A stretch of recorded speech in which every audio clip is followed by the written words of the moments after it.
beyond the legends of memory and storage. Crucial brings you the ultimate performance in gaming. Legendary products. Precision engineered. For speed and stability. Crucial ballistics.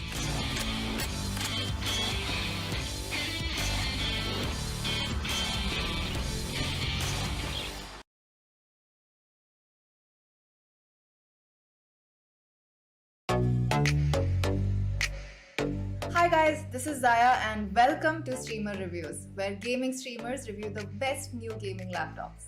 Gamers are an impatient bunch, and I've got a laptop just for you.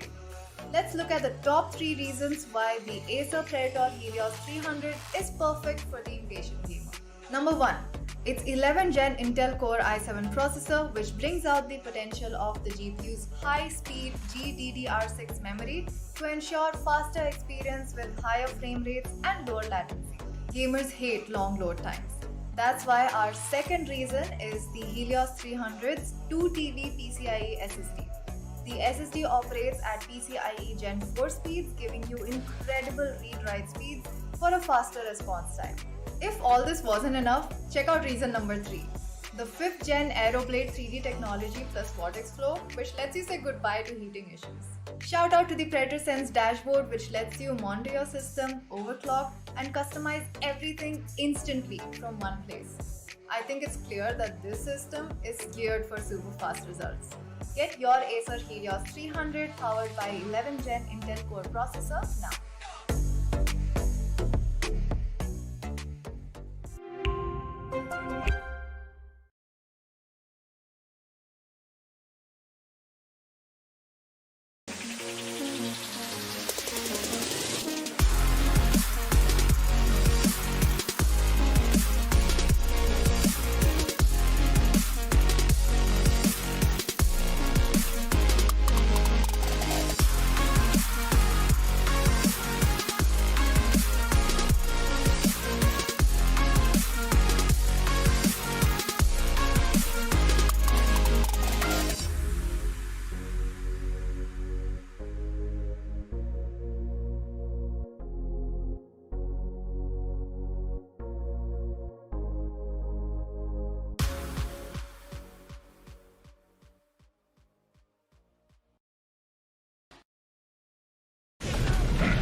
Welcome, ladies and gentlemen, to the Ultragear presents Tec Gauntlet Season 4, powered by Crucial, our gaming partner Intel, who provide the best gaming value through providing the best overall gaming experience. Don't forget to use the hashtag GameWithIntel to show off your products at your social media platforms, and of course, check out what Intel are doing in the in the technological breakthrough.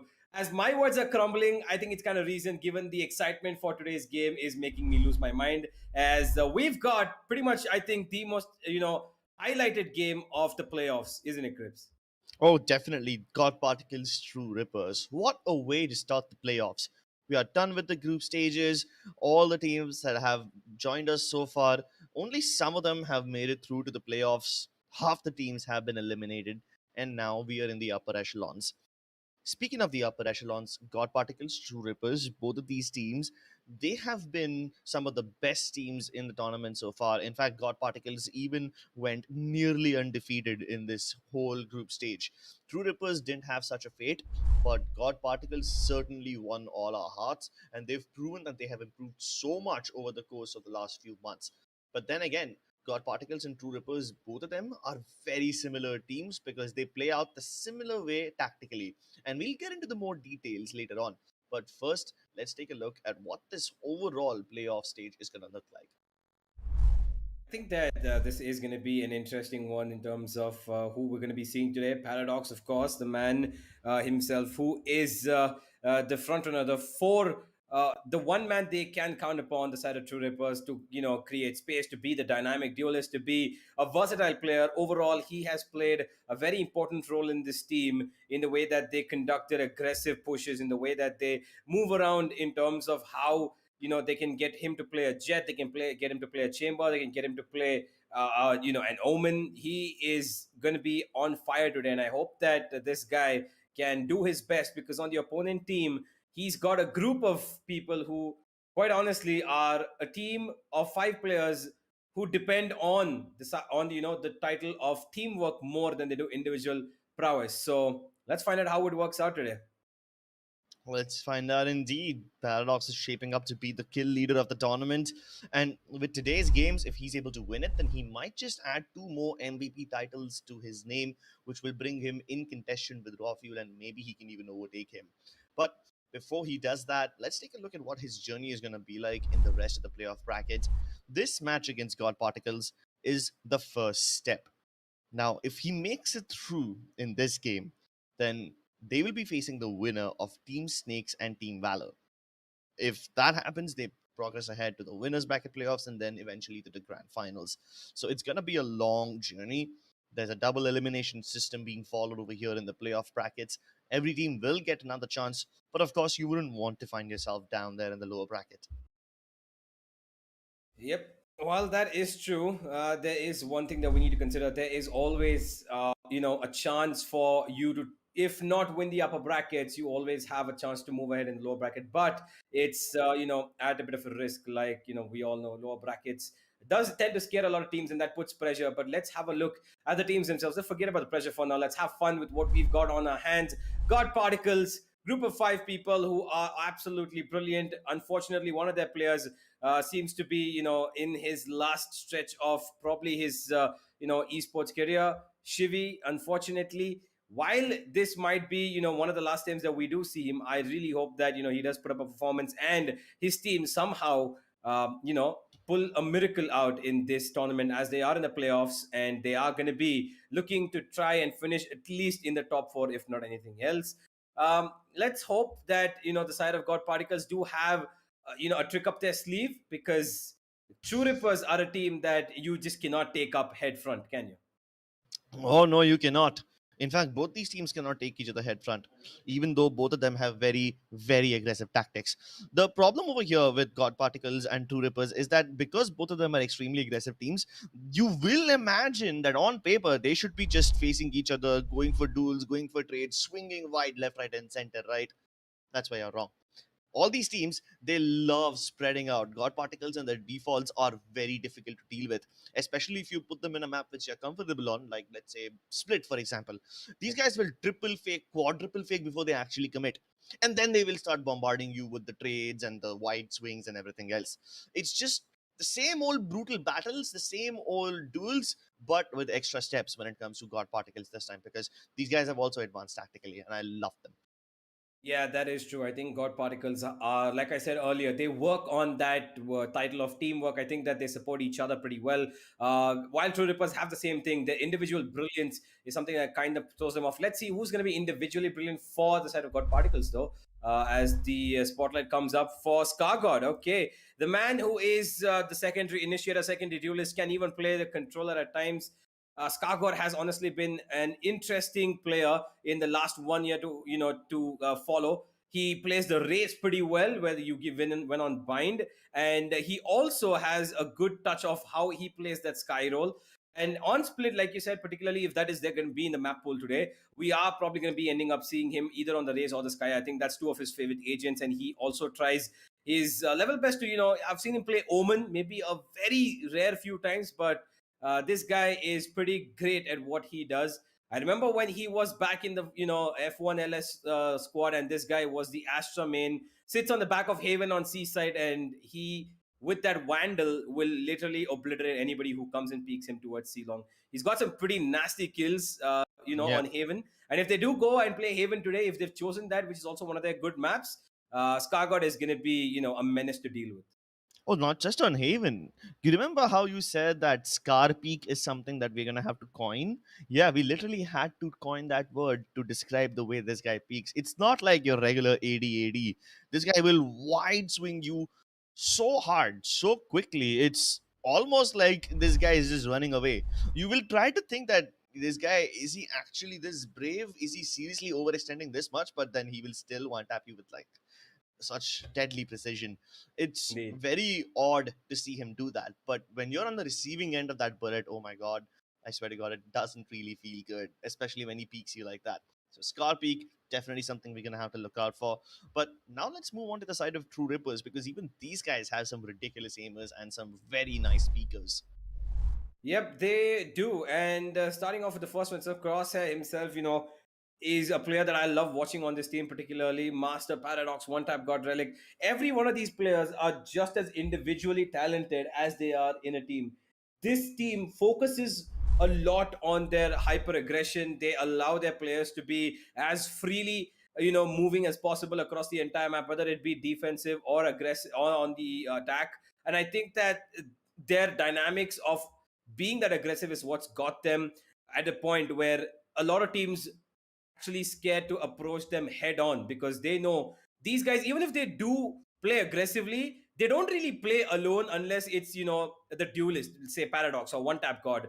If they are a duelist, then they allow them to go free, and sometimes they do obviously get support, but they stick together quite a few times. They don't have as many, like, the faking system that we would see God Particles do, who play a Mm-hmm. lot more with a diverse strategy book. But these guys, if, they rely more on their raw aim power and the way they utilize their utility, so that they have an advantage to kill the opponent rather than actually slow them down and play out for time. They want the kill win, which I'm pretty sure most teams would go for, but this team would depend on it more than God Particles would, I feel. Yeah, sure. They're definitely more fast paced than God Particles, but you know who else is fast? This man right here on the player spotlight, powered by Crucial. Incredibly quick reflexes from Paradox. I have to say that this man probably might be competing with the likes of Deathmaker and SK Rossi very soon.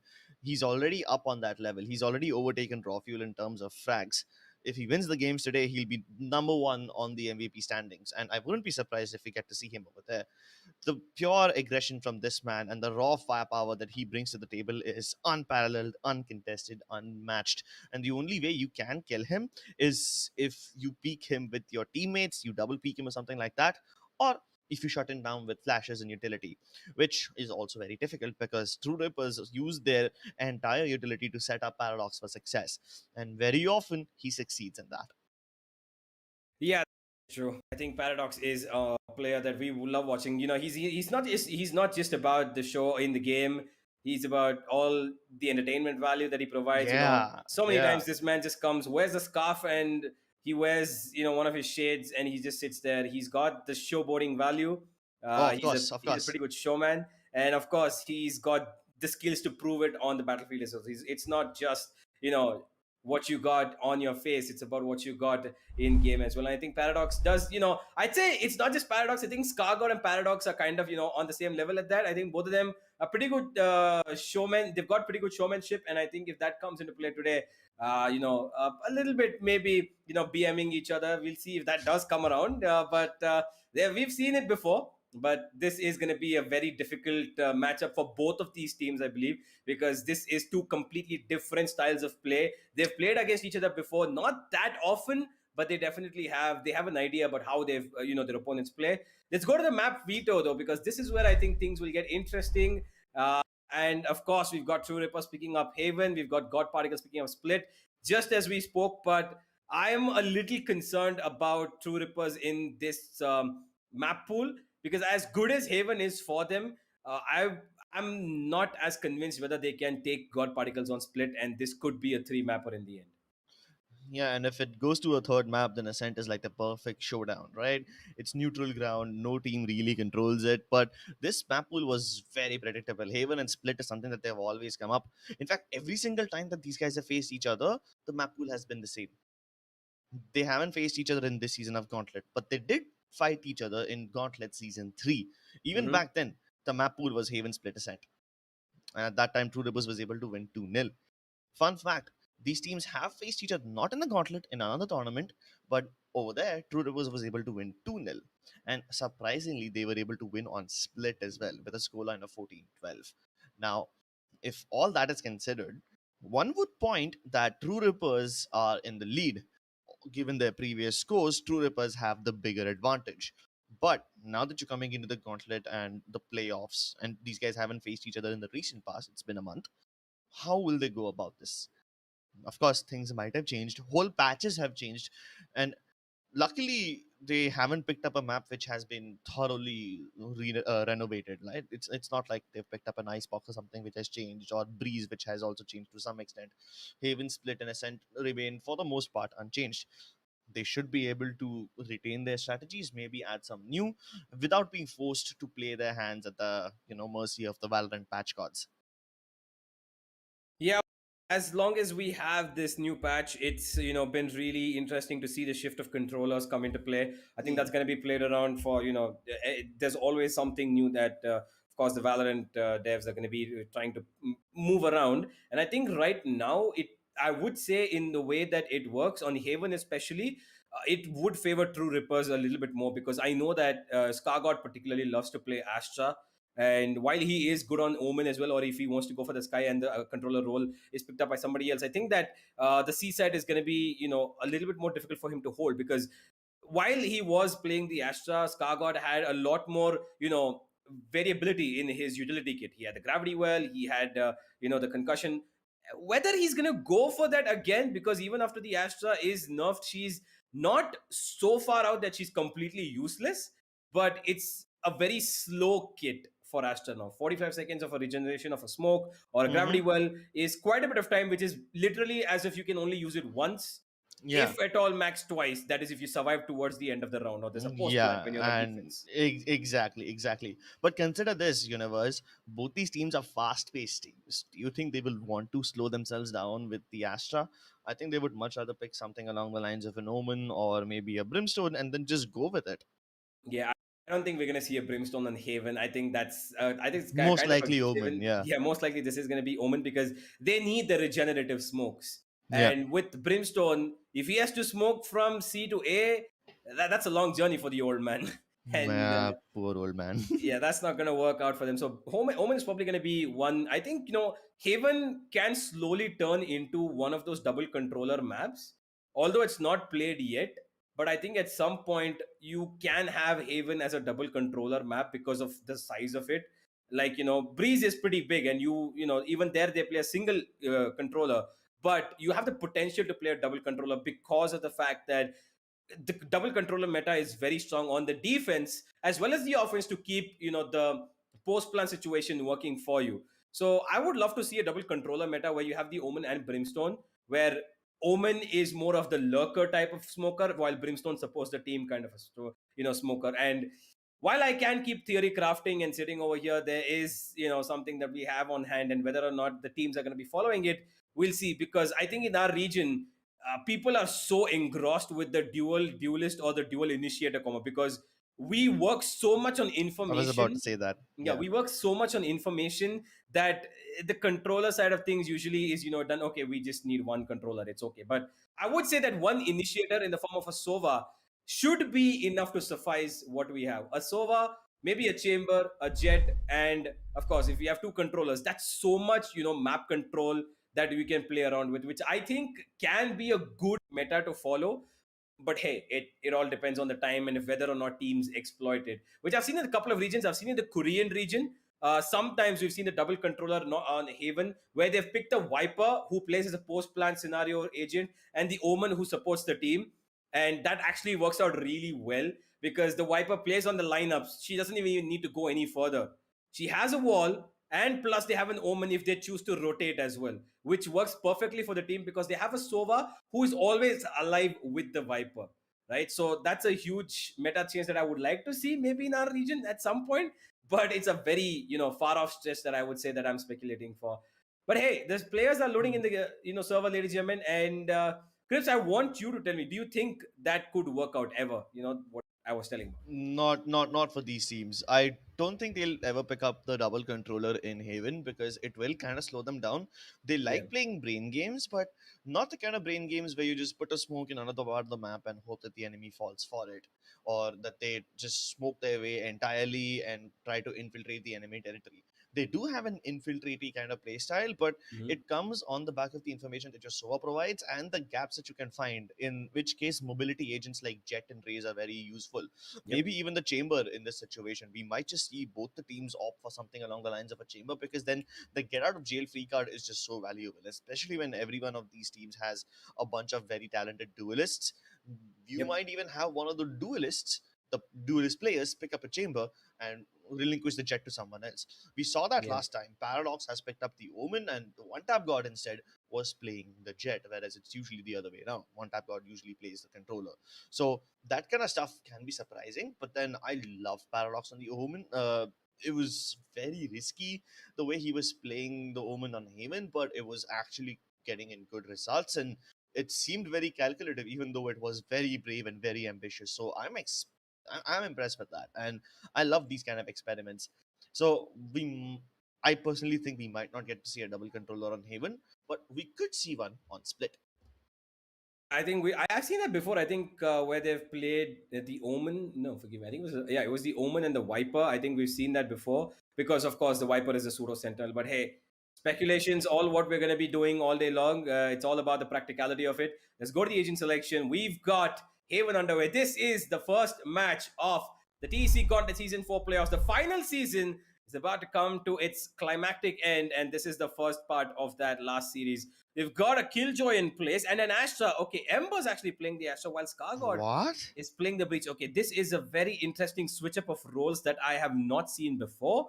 Uh, I'm a little concerned about this, but if the side of True Rippers are expecting this, well and good for them, because even if they don't expect this, I think they might have an upper hand given that they are on defense. But I'm concerned about how the side of God Particles are going to come up with this, because I know that Ember, as much as he does, he does play the controller role.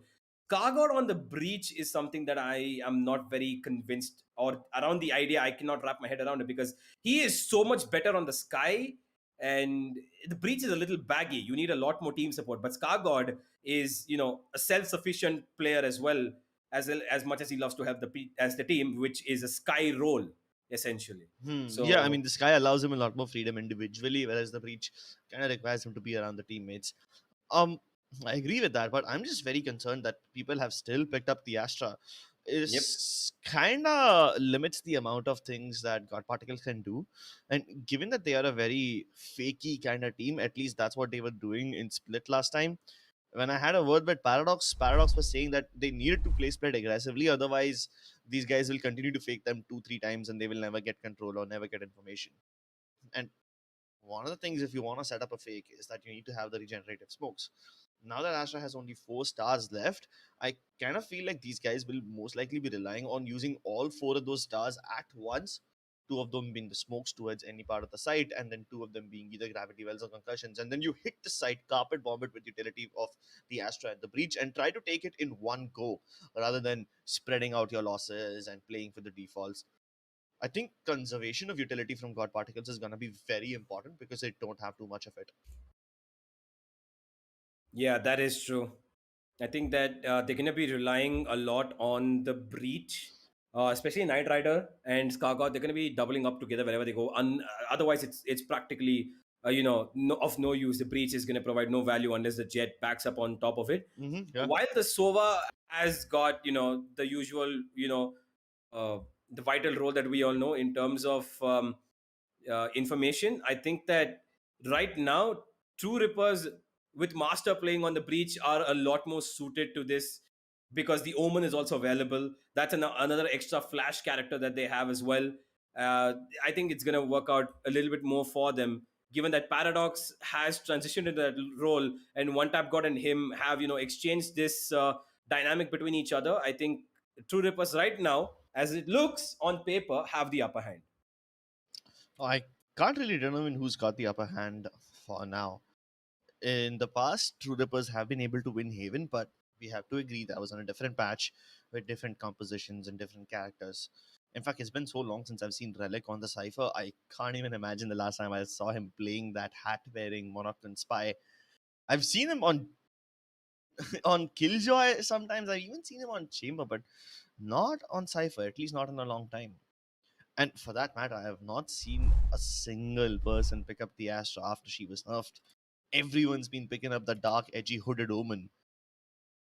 Nobody picks up the Astral Guardian these days, and I'm actually very happy that Ember has the bravery to pick it up, even after the nerf, even after everything that she's been through. I still think that she can be, quite effective in a lineup like this. Let's see how it goes on.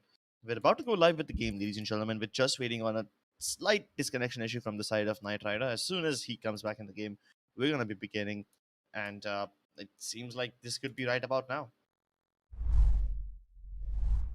Well, as much as the Astra has been potent before, this is going to be a difficult one, that's for sure. And it looks like Ember, as good as he's been with the controller role, he will have a few discrepancies to worry about. And the entirety of the weight of the controller role falls upon him itself, which means if he uses his smokes on one side and if they do choose to fake, there is no way he's going to have a smoke for the next 45 seconds to put on the other end of the map. Well, let's find out how he copes with it. This is the controller diff that's probably going to be making or breaking the game here. Yeah, I mean, especially with Omen smokes, the cooldown being reduced to 30 seconds, it's so helpful. If you can put up 4 smokes in the same round, and not to forget the amount of one-ways that you can hang on top of doorways, especially in Garage. Both the areas smoked off as Logista alone tries to enter through Garage, but his teammates are no longer present over here. He's got some help from C-Long, but that's not where the hit is going. In fact, the spike is traveling towards the A site. Let's see if True Rippers can discover this fake, because for now, Logista has discovered the lurk. He's killed Paradox, and this might just keep True Rippers where they are, not letting them rotate that quickly. Yeah, but this fake has already been sold. They expected it to be an A hit. They've left Knight Rider here to cause trouble all by himself while they are already going towards the seaside. There is a Cypher waiting there. We all know that they usually do this God Particles, but One Tap God's giving away a lot of sound, and it's actually a double fake yet again. They're running back towards A, and One Tap God's been tapped away. And Knight Rider slowly creeping up while he faces one, dashes into the side. He's gonna be stunned. He's in a difficult position, but Scargoat covers him up, and that is the A side taken control of. Oof, so patient. These attackers really know what they're doing. Master tried to swing through the timing. Oh! And Relic is actually hitting all the shots, but he's boiled down to 18 HP. Scargoat puts him out of his misery before he can do any more damage. I love it. Ember used only one smoke in this round towards the starting of Garage, and after Logista got a pick over there, these guys just waited. They made crossfires towards a shot in case True Rippers come pushing, and when they did not, these guys decided to hit the A side at the very last minutes. There was like, what, 20-something, 30-something seconds left in the round when they decided to go into the A side, and that's when Ember had both the smokes available once more, and it was perfect. And if this is the kind of patience we keep on seeing from God Particles, and True Rippers are in for a shock, because True Rippers also expect the side of God Particles to play a little more aggressively. They're not used to this much patience. I'm not used to seeing them be this patient. This is a whole new God Particles. This is a whole new team. Ooh, One Tap God. Well, of course, he's been spotted. There's no way he's getting out of this unless he dashes away. And there it is. The fight comes to him, and there's no way he's surviving that. Unless the triple burst actually connected, which has brought down Knight Rider to 46 HP, and having no healer, he could be the most vulnerable one, but also he's probably going to be used as a bait towards the seaside. Again, God Particles with their slow-paced gameplay, they want to fake it, but Paradox is aware of this. He hears all of those sound cues, and there goes Knight Rider. He's very susceptible to getting killed, but no, the triple burst just does not connect for Paradox. as it did for one time. Got the seaside open for business. The plant will go down eventually, and this is another round for the side of God Partner. Yeah, most of these players were just hoping to get individual frags and maybe pick away a kill with the classic bursts. They didn't invest anything in this one, so didn't expect him to win anyway. Oh, but now he's got a Spectre, maybe some economic damage? Nope, not at all. Knight Rider farms up 3 kills, getting so close to his Blade Storm. And just like that, they deal with the anti-eco in a very good manner. This could set up the side of God Particles for a decent bonus round. Skargod has enough money, but let's see if he invests in a Phantom or if he continues to go along with the eco weapons. Nope, they are not investing in a Phantom. Indeed, Yeah, of course they're just not. going for the Spectres. Shibi hasn't even purchased a weapon just with the Ghost. Well, I don't blame him. He doesn't really take all the fights first. He most likely will send Knight Rider and Skargod to do it. Master has been using this fault line every single round so far. I mean, it's still too early, but yeah, now you know that both the breaches will almost always end up using the utility towards the A side right at the start of the round. The drone detects the trap fire, so now poor Relic is going to have to change up the position where he places it. Yeah, Master, he does stuck behind the little copy, and here's one tap God instantly taking out one. Misses a second, but he's still trying to cover up. While this has been smoked away, immediately God Particles are discouraged. Ooh, the small little upper gap through the smoke could have been of use for one tap God. Just still sticking around, expecting maybe somebody to go away so he can lurk in and maybe cause some internal damage. And here's Knight Rider. He's found the site, and they haven't even placed any utility over here. It's just one person playing towards CT, hoping to get a kill on contact, but now that the contact has been made, the spike plant will come through in just a few seconds, but Logista was trying to go for a lurk, and he will be discovered. No problem, at least he got the spike down, and in a 3v5, it doesn't really matter if these guys win the round or not. They have the economic momentum, and very soon they might have all the kills, but the flash is the perfect. True Rippers are able to destroy these attackers, get them out of their hiding holes. Speaking of hiding holes, they were never in the hiding holes, were they?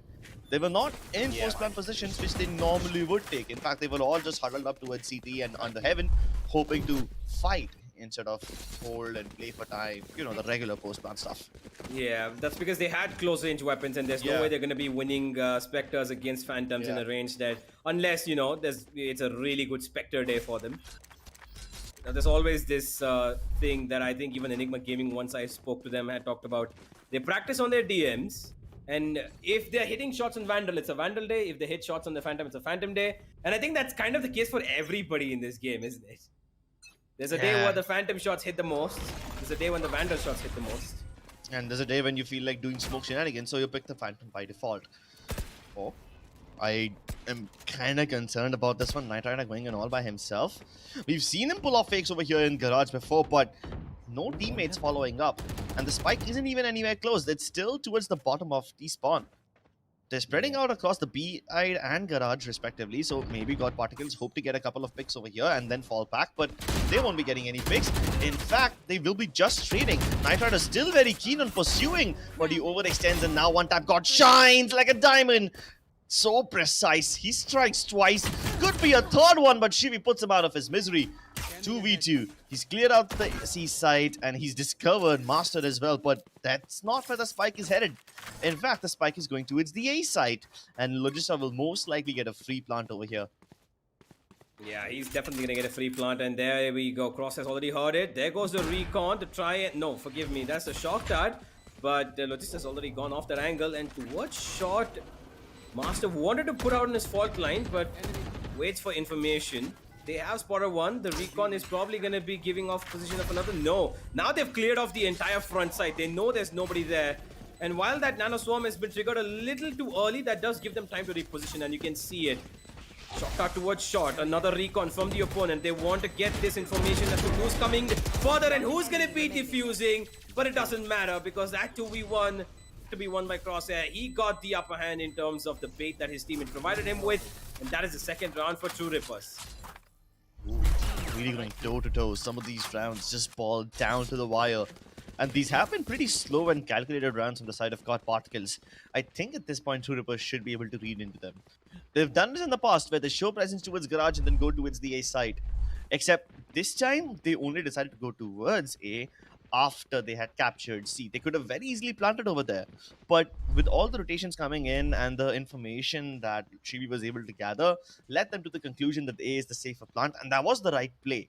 If it wasn't for the trades which swung in the favor of True Rippers, this should have been a round which God Particles took over. Very fast fault line and dash combination. But even after getting control of Garage, what do you do? Because True Rippers are very keen on fighting towards A long, and they have made contact, so they should be able to determine which is a fake and which is not. Well, one tap God, while he did spot out one, he has to retreat back. He knows that he cannot lose his life and the operator here.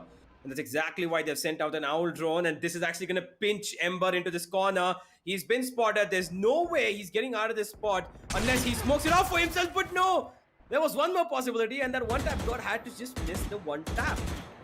And there it is. The advantage that they needed. But Relic immediately pulls it back. Here goes the Rolling Thunder. But Relic is unmatched. Towards Garage at least, while Scargott does take him out from C-Long. Paradox is here to try and hold down the site. Master comes to the support, and there's the spike falling down in a 1v3 is left alone Ember, and he walks straight into the crosshair of Master. A 3k for him, and a double kill for Relic secures the round for True Rippers. Oof. I was worried that Ember will not even survive that, and he's already running out of smokes, already running out of stars because he recalled one of his stars, and that doesn't let him use it for another few seconds. And I thought that maybe God Particles will have to just be patient, let his utility recharge, let all the smokes come online, and then hit the site. But Relic took matters into his own hands. The moment he took off his hat, that's when the play was up, the jig is up, and the side of God Particles were forced to play their hand, forced to execute towards the C side, and they never really wanted to do it at that particular moment. So this could have been a little different. Oh my lord, that's an easy kill, and the spike down too. Bonus frags for everybody over here as True Rippers continue the momentum. And now one tap God just wants to toy with the screen. Oh, that was really close. He wants to go for the tag so he can try and get a wallbang kill, but he only tags the Killjoy, not Shivy, who's still on top of the boxes over there, trying to find some free frags, but there's Logista getting one for himself. One tap God not going to be able to match the reflexes of Logista. There's an operator that could be picked up, but there it is. The support that one tap God needed comes in a little bit late, but it comes in time eventually for them to win the round at least. While two weapons have been dropped, the operator can be picked up as soon as Scargott will be taken out. They've done economical damage of sorts, and Scargott could be doing more of it. And Crosshair picks up his fourth of the round as well as the operator. A little expensive for True Rippers, but not something that's going to hit them very heavily. Yeah, not at all. I think this is a fair fight. They both had buys, and I mean, it wasn't exactly a full buy from the side of the attackers. They only had a bunch of sheriffs to begin with, but they were able to recover the weapons as they got the kills towards A long and A short. It would have been disastrous if Scargott was able to venture further because Shivy was already pretty low on... I'm sorry, not Shivy. Crosshair was already pretty low on health, and it's so funny that the recon dart got stuck in Scargott's body. Yep. It was on him, like in his shoulder. You could see it. What? Hold on. Knight Rider all by himself, all the way towards A shot. No backup from the side of Scargott. He can't flash over here to set up Knight Rider for success. He can only go towards A long. Yeah, but it looks like they just left him there to scour out any, you know, backstabs. True Rippers have the, the tendency to go push out A long or A short whenever they don't have information or whenever God Particles try to show presence towards Garage, which is happening right now. But uncharacteristically, True Rippers are not making any aggressive moves to gather information. They are being very, very patient right now. We did not see this patience from True Rippers up until now, but maybe they have learned the lesson. And if this is what they're doing, then I love it, because this will boil out the utility from the side of God Particles, leaving them with absolutely nothing. No. But Corsair faces two people at once, and that's the opening they needed. Yeah, did you see their movement? The minute one tap got fired his bullet towards C, they're like, we're running A no matter how fast it's possible. Because they knew that they had to worry about the operator and know where it was. The minute they found it out, they're gonna run away. But here comes a Rolling Thunder to try and stop things. Yeah, both ways. It's a little difficult right now for the attackers. Thanks they all to get it, the defense. Oh my god. That is a little too reckless for their own good. And while all four players were detained, that's not too good. Here's Paradox. He taps down 2, and that brings to a 4v2 to a 2v2 suddenly. but still not easy. But Paradox tries to make the best out of it he can. Of course, Stevie's gonna run with it. There's no need for him to take this fight, but eventually the fight comes to him and he's not gonna be losing that. A very tricky round that I don't know what two Rippers were thinking about going into that fight. But with a lockdown till the last 2 seconds as well. I mean, all of them had the same idea, wasn't it? It's so weird, bro. Like, on 1 second, I saw the words lockdown destroyed on my screen. I saw it. I swear to God, I saw the words lockdown destroyed. Yeah, And then I see 4 players detained. I'm like, what?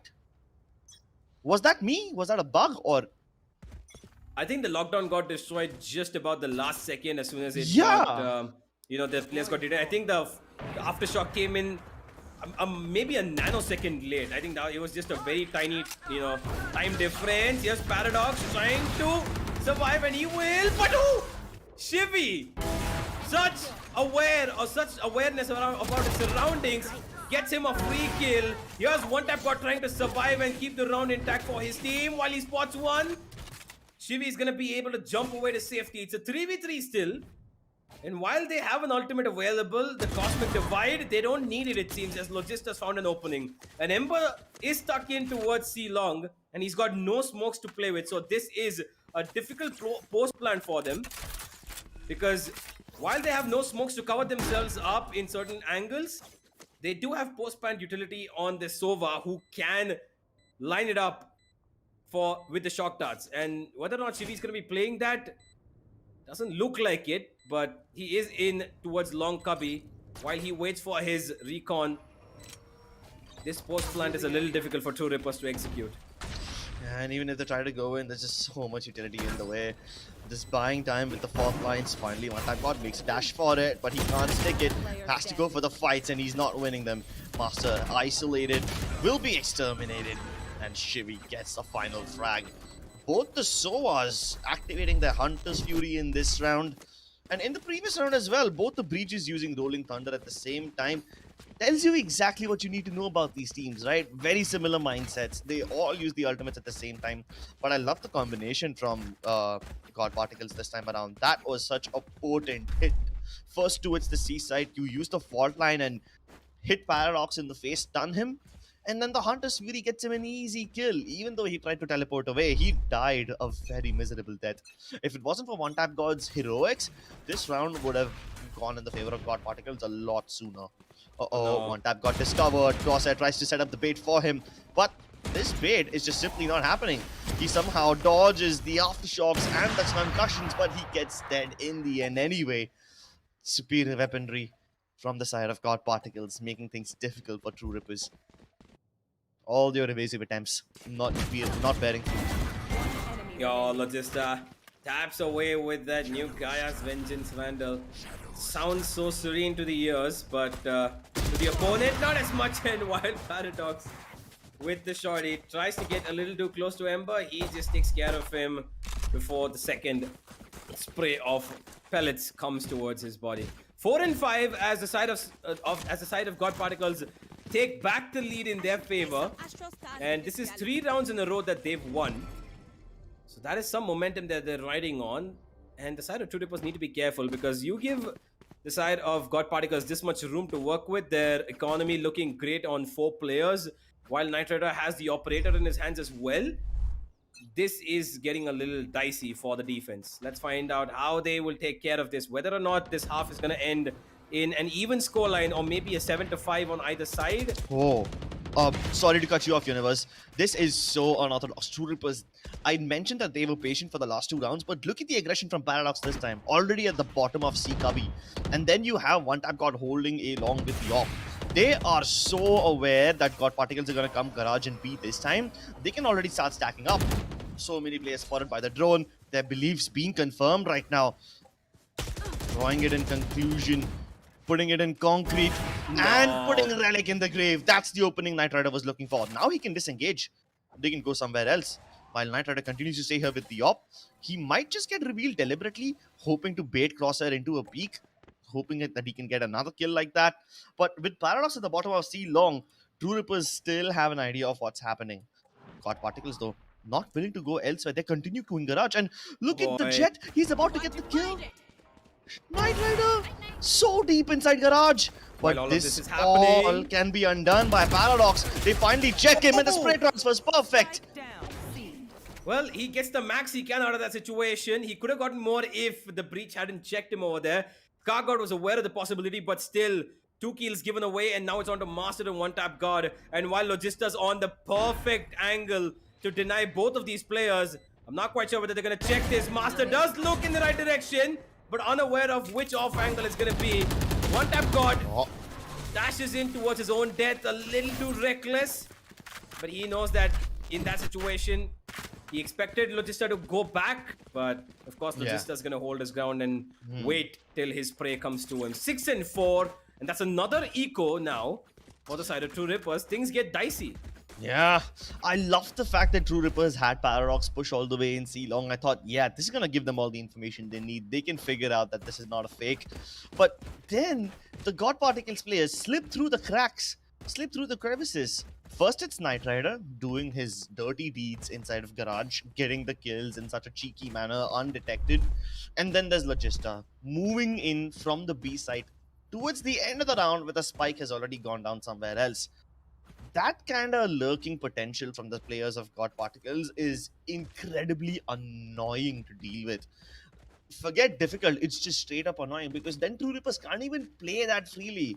If they can't even trust their own backlines, if they can't even trust the gaps that they have left, if they're not even aware of the gaps that exist, how will they go around rotating? Especially against a team like God Particles who love to fake, who love to bait out the rotations from True Rippers. If their rotations keep on getting punished like this, then I kind of see this as a massive red flag.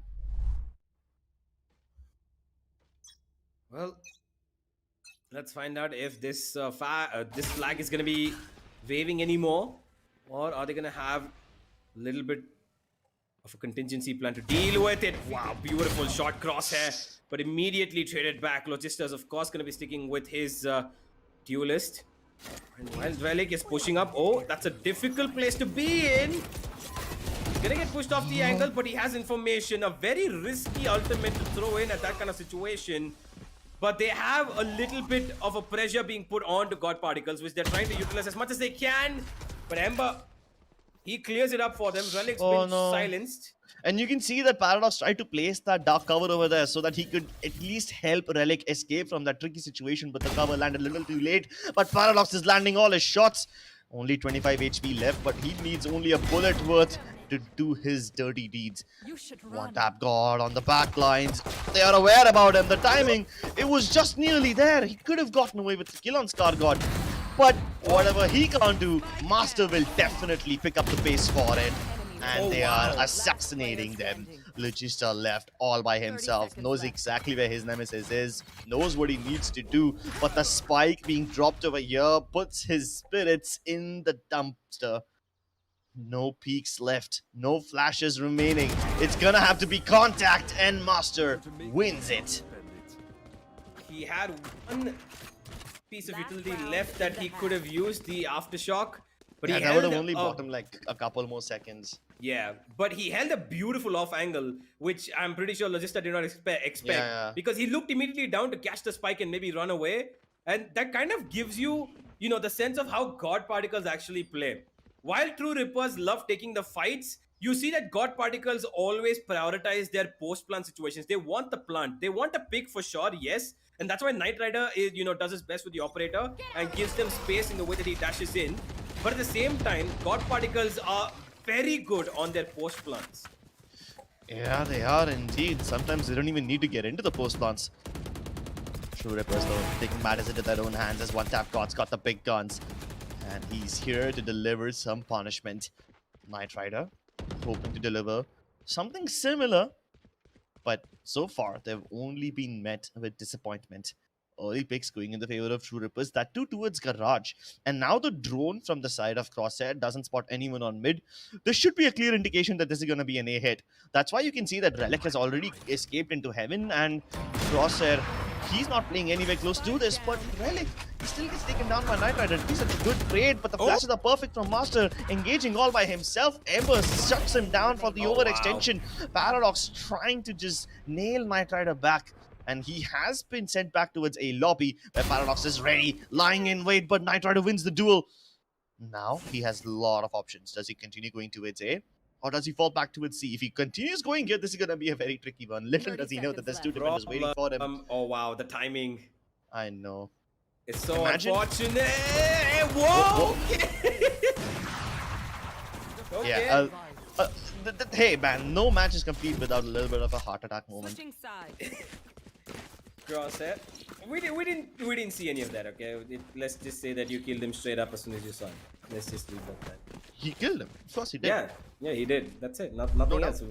Nope, none at all. Well, what I expected kind of did come true. I think that, you know, the 6 and 6 scoreline is a proper given to what we would see when an unstoppable force meets an immobile object. And in either case, this could be either team. And with this scoreline, it shows that there's almost nothing separating them. They're on the same level. And while there are some individual brilliances that did come into play, especially, I would say, One Tap God, who is doing a pretty good job, but at the same time, he is struggling in some fronts. His op shots are connecting, I'd say 60% of the time, and 40% of the time they are a little bit away from the target. And here's a C push, which has rendered him almost useless. One Tap God. He is vulnerable now to a one tap kill. Some jokes just write themselves, but Paradox writes his own destiny. Getting into garage undetected, he will come in contact with the breach over there, and Scargot will still kill him. No problem, that fake has been sold. The A hit, now imminent. Shivi desperately communicating to his teammates to come back him up, but he's given up on A long already. In fact, he bolsters a shot instead so that there's some presence, hoping to deny the postman positions from the side of True Rippers over here, and the timing is perfect. Shivi tries to take up this duel, wins it as well, buying more space for his teammates, but he needs backup, and he needs it now. It's not arriving. Crosshair holding them back. Ember picking up the pace and the pieces, and Master is left with very little HP. The clutch from Ember, absolutely phenomenal. Well, that was a very chaotic round. You could see the way that they were all positioned in such weird ways, honestly. While the defense was available in one side, I think the one win, credential that came from this round was Shivi. Him running towards a shot and him being the unpredictable person who they had to worry about so much. It came down to a 3v3, but because Shivi was stuck into that corner, it allowed Ember to come in and find 2 free kills, and in the end, one person that he had to take care of was the low HP man, Master, and of course he's going to win that. Exactly. I mean, he had two choices over there, right? A, he can just go all the way towards CT and play for retake along with his teammates, or he can reinforce a shot instead, which was the riskier call, but it bought so much space for his teammates, and it just denied all the postman positions to True Rippers. That was the bane of their existence. And he's gonna be the bane of their existence once again, detecting all their movements, dealing shock dart damage. Absolutely nothing can stop this man from holding True Rippers back right now. He's pushing them all the way towards A lobby once again, and now the A site is reinforced. But that being said, I don't see any more aggression from the side of God Particles. Risky engagement, but both of them get away without any scratches. So it's essentially back to square one, minus a whole minute available for True Rippers to work with. What is 5 still? And we just crossed the 1 minute mark. Side of God Particles don't really have an issue with this, that they've not gotten a pick, even though they have the upper hand in terms of weaponry. While True Rippers are playing very cautiously this round. They depend on One Tap God to try and find the opening. Here he goes, but he's been covered. Knight Rider's holding the perfect crossfire with his teammate. Will not allow anybody to run towards Shivi's back. And here's Paradox trying to be the lurker that he can. Moves out of the smoke, and Relic is part of one more. And they have made this round a little pricey, but not too pricey. Knight Rider gets a third, and that is going to be a 2-round boost that they've got. But little do they know that this is going to be a lot more difficult for them. True Rippers on the attack are very, very potent, given that Paradox is going to act as a secondary duelist. While even though he's a controller, we know that he loves to play aggressively. And him and One Tap God, if you couple them together, given that One Tap God has a, forgive me, Paradox has his own flash that can, you know, not just be self-sustaining, but also good for One Tap God, as well as Master providing the secondary flash right behind two angles that Paradox cannot blind. Okay, this is interesting. So there is a Nebula committed by Ember. Very rare, but on the back of the Nebula, there's no follow-up. There is nothing else. That's kind of like one star being wasted. Another one put up over here on B. He's lost both his smokes. But instead, they've gained control of C long. Now, this could be interesting over here. There is only one person watching this cross, and that is the Cypher. Instead, they are letting two Rippers walk into the C side with C long still under control. Just stop peeking out with a triple like that. It's fallen apart. Right here, right now. A moment of hesitation and True Rippers completely get annihilated. Holy shit, that's scary. With the Spectre, that too? Well, it's Logista Spectre day today. He just lines up two, gets a third at that range. He was in garage, but he hit somebody on the C side, and that was such a flawless kill. Like, it wasn't even like he had to spray too much. Yeah. 4 bullets, so clean. all 4 connected, all done, and a flawless bonus round. They didn't even reinvest. They all picked up weapons. Exactly. And even if Logista failed that kill, his teammates would have made up for it because God Particles had C-long control and garage control at the same time. So True Rippers were kind of sandwiched. They were going to lose that round the moment they decided that they want to hit C. Paradox moving up towards a shot all by himself. While over here, Shivi is in drone form. He's going to get knifed. Oh no. Ladies and gentlemen, put your hands on the F button. But don't press the button yet. Yeah, now you can press the button. Now you can press F in the chat. Poor Shivi. And now the C-side control, the A-side control's been lost. True Rippers can easily go for the plant. Even Relic has taken his hat off, so everything's fallen in place. Well, this is 3, and while the defense have the upper hand, the attack have post plant in place, and they're trying to hold on to it for dear life. Paradox's flash could be of very important value here. While he does slow them for another couple of seconds, Kargod is trying to clear out angles. There's a smoke which they're hiding in. There's Nightrider being detected, but it doesn't even matter. He's got a free kill through the smoke, and while Paradox did have a weapon to work with, there were just too many opponents to worry about. And they're letting Logista get the defuse instead. With that, Logista's lockdown is ready. I mean, at least Crosshair has his Hunter's Fury to counter it if he does put it down. But then again, when will you go for it? This timeout is a much needed one for True Rippers. Soon as they go on the attack, while I did say that attack was potent, God Particles have found a formula to take care of it, and Logista's 3 kill in the bonus round was the kryptonite for True Rippers.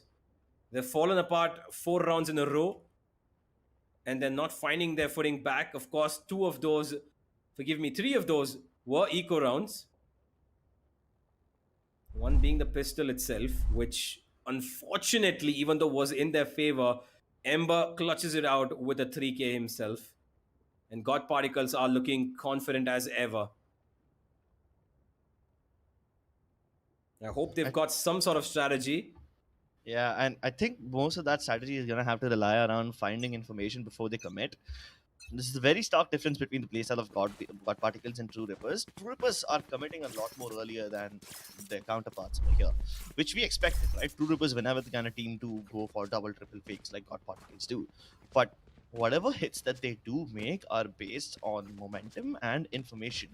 They have the momentum, but they're not able to gather information, and very often True Rippers find themselves walking into traps, or sometimes Logista and Nightrider, they peek out of the smokes and they find the timing so well that True Rippers, even after committing no mistakes, find themselves at the brutal end of an eco again and again. They have enough money for a buy finally, and Ember's about to make contact with Paradox, swings wider. Nightrider, ready for the re-engagement, has taken at least 1 kill.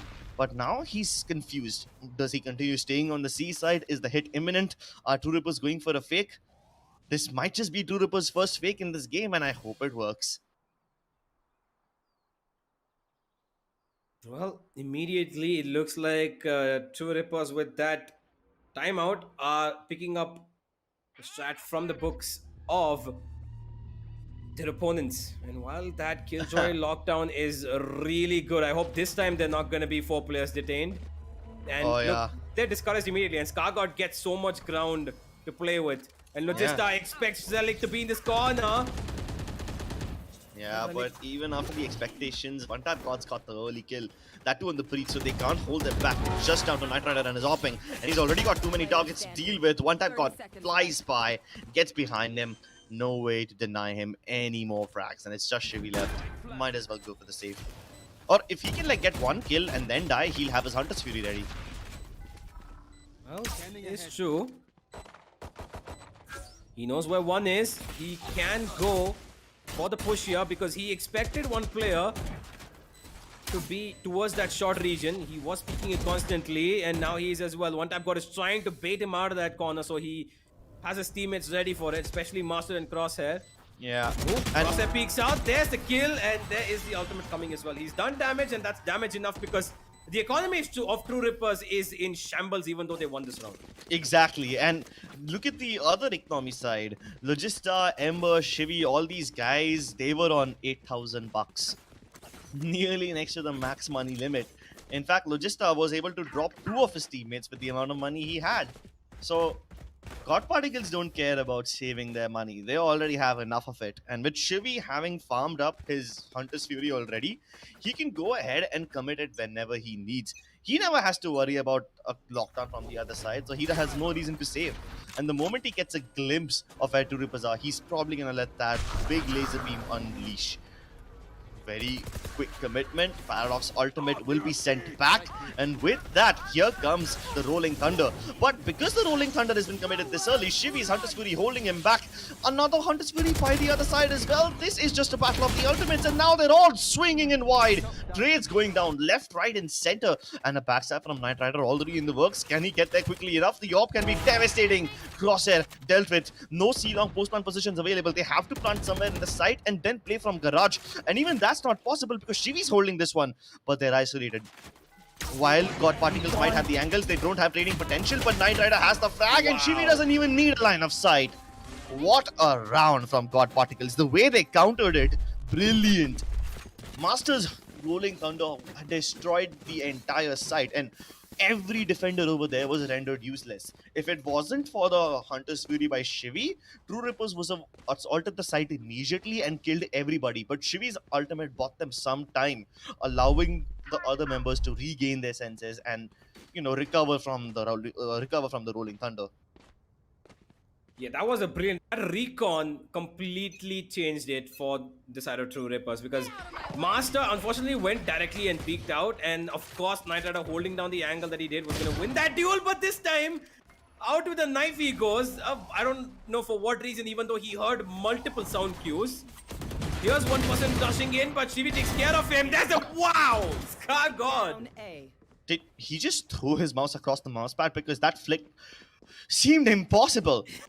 A massive lurk by Relic, but he's making all these footsteps, so his position will be discovered, but that's okay. While Scargod was busy looking towards Relic, Paradox uses the footstep as bait, gets the kill on him, and now these guys have an even situation. Off in the hands of Paradox, but Relic is even sharper. Ember, having used up his Cosmic Divide already, knows that both the players will be playing from the boxes itself. So he's just trying to clear out the positions with his stars, but it's just not gonna happen. The crossfire is a bit too strong over here. And the funds are starting to run out on the side of God Particle, so saving could be a good, wise choice. He was never gonna get past that crossfire in the first place. Yeah. Paradox makes short work of him. A 3k for him. A strugglesome round yet again for the side of True Rippers. They had a little bit of a bumpy road to get that round, but hey, eventually they do find it. And even though they've done that, Knight Rider has an operator in his hand. This is a very interesting buy. They've got a Spectre, they've got even an operator, and this is a very Wow, what am I saying? This is a very okay. different semi-buy, but Knight Rider makes the best of it. He is gonna be able to survive as well, but Crosshair takes down Logista in return. Yeah, so the engagement on Class not really resulting in a loss for True Rippers over here. They can still group up and hit any site with all they've got. It's gonna force God Particles to spread their defenses thin. So while Shivi, he will try to make good of this little moment of hesitation over here. He gets the frag, gets away with it, and he's neutralized the advantage. Yep. True Rippers are trying to not let the side of God Particles come ahead, push anywhere, get the weapons for free. But they've done more than enough damage here, and ScarGod has the Rolling Thunder. He's waiting for it. True Rippers need to be very careful here. They get stunned. They've got nowhere to run either. And while Crosshair has jumped in towards the side, he's still got ScarGod to worry about. The Rolling Thunder has got one player, but it doesn't matter. ScarGod's playing around with the smokes. He's got a backstab in the very close-cut corner on the B side. And while Knight Rider and Ember are coming with a bigger backstab, this has just been a cat and mouse chase across both sides, and they're constantly switching roles between each other. Exactly. I mean, you have the age-old dilemma. Should you support Tom or should you support Sherry? Questions that you had in childhood prevailing into adulthood, but time not prevailing for True Rippers. He has to go for the plant with 6 seconds left, goes for the commit, and Knight Rider gets that kill. Well, a little bit of that BM, but I would say that he is in a position to do it. 12 rounds marks the spot where you can officially at least expect one thing, and that is the BM, because you are 1 point away from match winning point. You just need that last round, and because of True Rippers not having any economy here, Crips, while One Tap God does have the operator, they're playing on half armors across 4 players. And this is a very difficult matchup to win. And not to forget, this is True Rippers map pick. And I said this before, and I will say it again. God Particles had the map pool a little bit tending in their favor. And while I said that Haven could go to True Rippers, Split is a whole different story. And if God Particles have what it takes to pull out Haven in this way and form, especially on their defense, Split is going to be a lot more difficult for True Rippers, and they need to be thinking of some strategy, because I don't see this map going their way. Oh, me neither.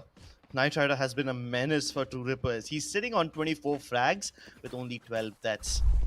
A KD of 2 in a game like this, incredibly rare, and he's popping off right now. On the other hand, One Tap God and Paradox, they're getting... I mean, their moves are being discovered before they are even made. To some extent, I might even add that God Particles are forcing out these errors from True Rippers simply because they know what's going to happen, and they let True Rippers walk into their traps at times. You remember almost every single engagement towards Garage has swung in the favor of God Particles, regardless of whichever side they have played on.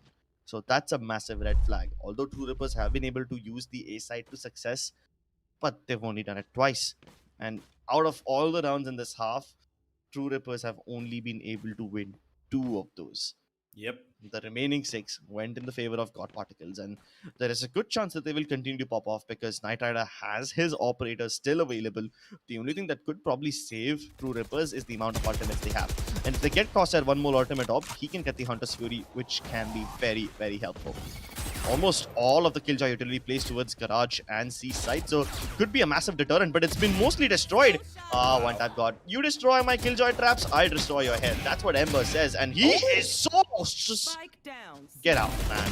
You can't get away with so many frags, and It's Crosshair over. finally getting the refrag on him, but it's too late. What does Relic do now? Probably take his hat off and find some information, but all of that is relying on him being able to isolate these 1v1s.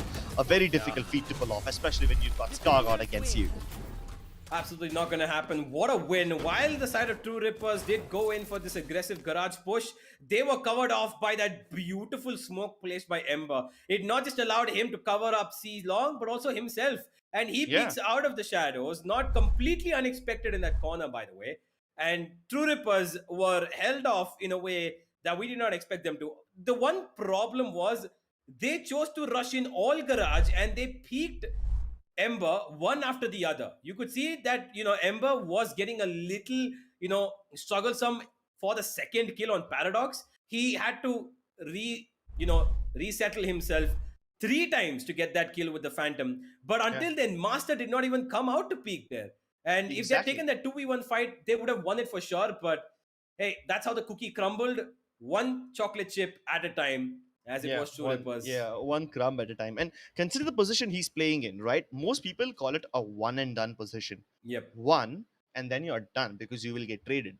But did he get traded? No, sir. He got a triple instead.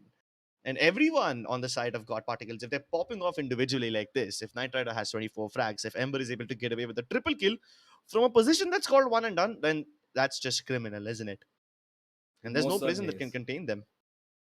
Yeah, let's go to the highlights though. This has been a very interesting game so far. It's given high octane action. The first half, as competitive as it was, the minute God Particles shifted to their defense, I mean, you have to give it to them. These guys were absolutely brilliant. And I think that the most important, aspect of them winning this game was Logista on that Killjoy.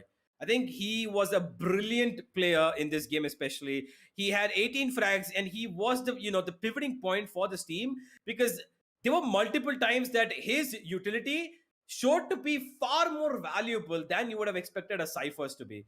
I know that Exactly. the Cypher is pretty great in terms of range being one thing, but if you have a killjoy on your team, that lockdown, the damage the nano swarms give, the alarm bot to cover off an entire angle by itself without having anybody to look at, is just just a killjoy thing that gives so much more advantage than anybody else would have expected, right? And even though all that utility is useful, the best part about that Killjoy was the amount of time it buys for her team. Yep. You will see so many instances where God Particles are already ready to intercept True Rippers because Logista was able to buy space and time for his teammates. And you know for a fact that True Rippers is a momentum heavy team. Speed is their middle name, agility is their surname. And if you kill their speed, kill their agility, then there's no True Rippers left. You've taken out the soul of that team essentially and replaced it with an empty, hollow shell. Not something that you can run on. Not enough fuel for your firepower. Yeah, it's very difficult when you have. But sorry to interrupt you, but this round was so weird, right? I mean, 4 players got detained, Yeah, even though we saw the lockdown break at the last moment. Like, that's just Valorant. yeah, it somehow it just went four different ways. I know. But it still ended up in a 1v1 in the end. So, the most confusing round, the one thing I didn't understand was why Logista actually pushed up so far. I know that players were detained, but come on, the detain also lasts for just a couple of seconds, 5 to 6, maybe Yeah. 7. You can't really depend on, that much time for you to push in towards the opponent's spawn, find where they are actually detained, and kill them. And Paradox did get the advantage on that. He found 3, but eventually the side of God Particles had everything in control. And of course, they were going to win this game. Went on defense. They won those 4 rounds. The minute they got that bonus, I think that was just it. There was no Yeah. turning back from that. Yeah, I think that was the straw that broke the camel's back. And this round as well. I mean, Paradox did such a Insane. great job, insane positions, but still, his teammates really couldn't back up on it. I mean, the fact that he was there on C long alone probably kept his teammates anchored on the A side for a little too long, so backup could never arrive on time. Whereas, speaking of backup arriving on time, that was God Particle doing something really well. I mean, there was this one round where Shivi was strapped inside a shot. I believe we will get to see it in this round itself. He's alone over here. And because Two Rippers are not able to get into postman possessions, his teammates just swing out of CT and kill them. So disruption is something that God Particles are really good at. And when True Rippers get disrupted, it becomes incredibly difficult for them to coordinate with each other. It's not like God Particles were throwing something completely out of the ordinary towards them, but it's those little things. That's what True Rippers, slip on. It acts like a Yep. little banana peel, and then you fall Yeah. like a cartoon. Well, while they did have a little bit of a team play, you can see it in their kills, 2 Rippers. It's just not as much of a team push. I think that they kind of, you could see they skewered off a little bit away from the way that they usually play. A couple of rounds where they were aggressive, we could see the originality of Two Rippers, but we saw them play, more disciplined. They had their gameplay stuck too close to their chest. They did not really push out as much. Um, Maybe a couple of rounds like they did, yeah, one tap got towards A, especially towards the A side. But when you look at the other side of things, 24 on Knight Rider, 18 on Logista, 16 on Shivi, it was, an overall team play, well-rounded sphere that gives them the perfect shape that God Particles were in. They were absolutely unbeatable in this second half, at least. But hey, that's all that we're going to be talking about this map, ladies and gentlemen. We've got one more to go, maybe if two Rippers, decide to switch it up on split. But hey, we've got a little bit time, 5 minutes at most. In that small duration of time, do go check out the description down below. Intel provides some of the best products out there, the best gaming value through providing the best overall gaming experience. Check out the hashtag Game with Intel, and of course, use it when you buy your Intel products. We'll be back with the TC Gauntlet Season 4 in a couple of minutes.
From the legends of memory and storage, Crucial brings you the ultimate performance in gaming. Legendary products, precision engineered for speed and stability. Crucial Ballistics.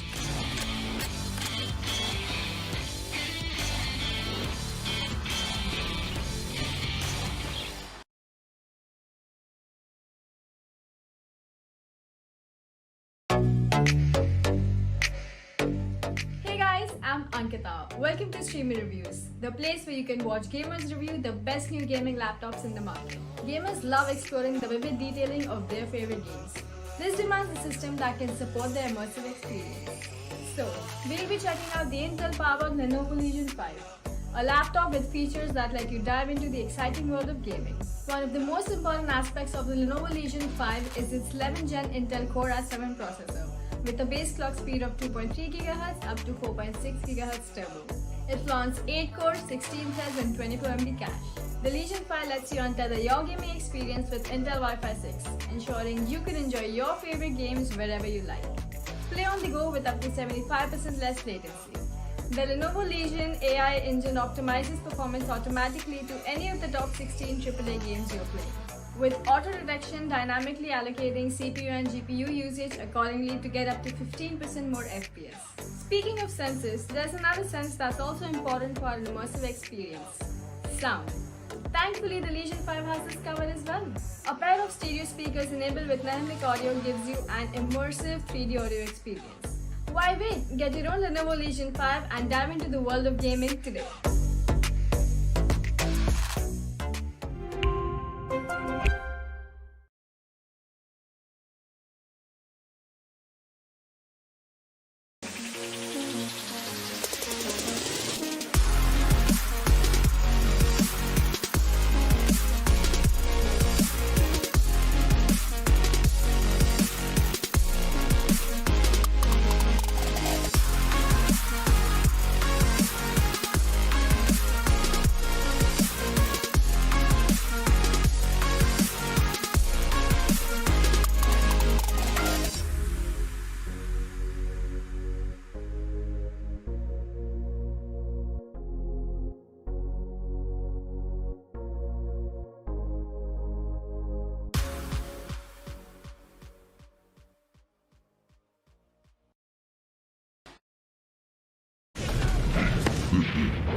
Hello, ladies and gentlemen. Welcome back to LG Ultragear presents Tec Gauntlet Season 4, powered by Crucial, our gaming partners Intel, and our apparel partners 6x6. Before we begin the next map, make sure that you check out all the lovely products from Intel in the description below because they provide the best gaming value by providing the best overall gaming experience. Lovely stuff from our friends over here at Intel, and also check out some of the Crucial products and LG Gear products. These guys are also incredibly talented at making really good gaming stuff. Now, without further ado, while we are still on the topic of talent, we can agree that God particles have it in abundance. Haven, to some extent, felt to me like True Rippers were walking into traps. And if this was like a five-dimensional chess game, then God particles were always two steps ahead. Yeah, they most certainly were. I think that God Particles had, the upper hand in terms of how exactly they approached the map of Haven on the defensive side more than the offense. I think they were playing for the defense side more than they were, playing for the attack side. I think that them getting that 6-6 score line was probably the best thing that could have happened to them. And they picked up the pace, won 4 rounds in a row in a way, especially being the bonus one, which just, absolutely which absolutely threw the side of True Rippers out of the water.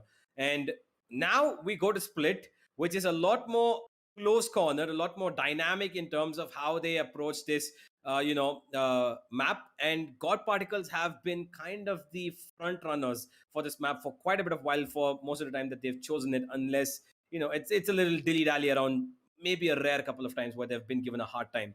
I do not expect them to back down in this map, or give away the first half. But if it does happen, then that's going to be a very big True Ripper comeback, which I think needs to come in a way where they completely forget about Haven and the fact that they lost out their home map and focus on this split map as if they are the ones who chose it. When God particles choose split, they go for fakes much more than they do in any other map. Consider Haven. What was their fakes limited to? They make contact towards garage and A. They keep a player deep somewhere towards garage, keep another player somewhere towards A shot deep. And then based on the information they commit, but they keep both the options open at all times, which has its pros and cons. You can either get traded out without any backup, or if you do decide to commit, then you will have a lot more information to work with. So that trade-off is not possible in split because there's only two options, and mid is so essential in this game. Speaking of mid, I am kind of concerned. Shivi has picked up the Sky. While Sky is a great initiator, we have seen KO become a lot more relevant in a map like Split, so Master might just have the edge this time. That is true. They will look to play probably the double initiator, while Knight Rider, he could go for the Sage. He's usually on the Sage, but no, he probably will now go for the Jet. I'm pretty sure they're not going to play without a duelist on this map. Yeah, I But mean, if if there's a breach, there has to be a Jet. Yeah, there has to be a Jet. While there is one on the side of True Rippers, which is one tap god who is slowly settling into that role since it's happened. He is going to be going up against Knight Rider. Of course, Knight Rider is going to be picking up the Jet. He is pretty good at it, but this map is going to be a very difficult one indeed for them. How exactly they're going to be coming through, I think it's going to be answered by the double initiator combo that they have. And Ember hmm has chosen the Omen this time, so that's one thing that I like. no Astra, and this should be a lot more competitive. But again, there is that same dynamic, Clips, in terms of Sentinels, a Killjoy against a Cypher. That's still one of the more digestible things, right?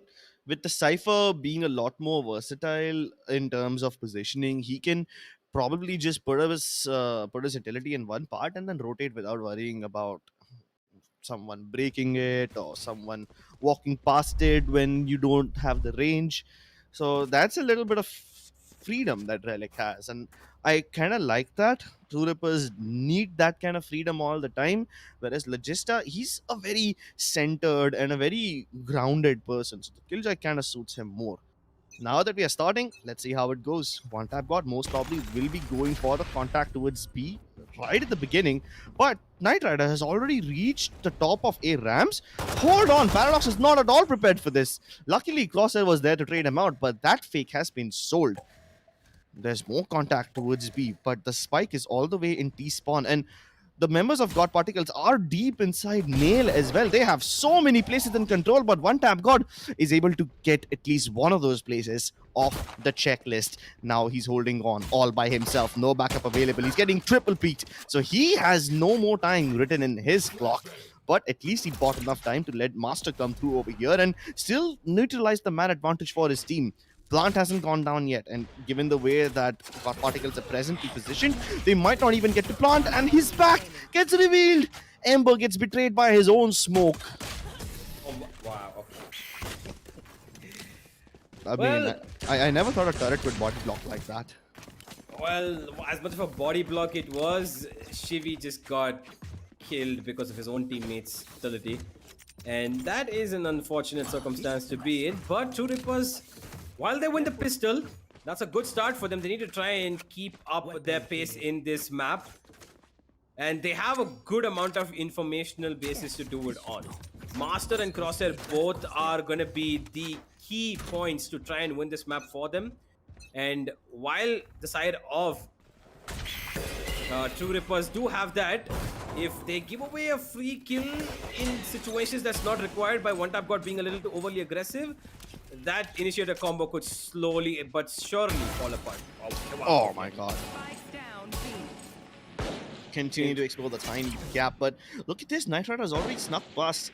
Not sure if Crosshair is aware about ropes being breached, but speaking of the breach, that man has already been taken care of, so they don't need to worry about that annoying fault line that will cover up the entirety of the main region. They peak one by one, and of course, with the precedence of superior weaponry, One Tap God farms up all these kills. He's on the verge of getting his Blade Storm, just one more kill away.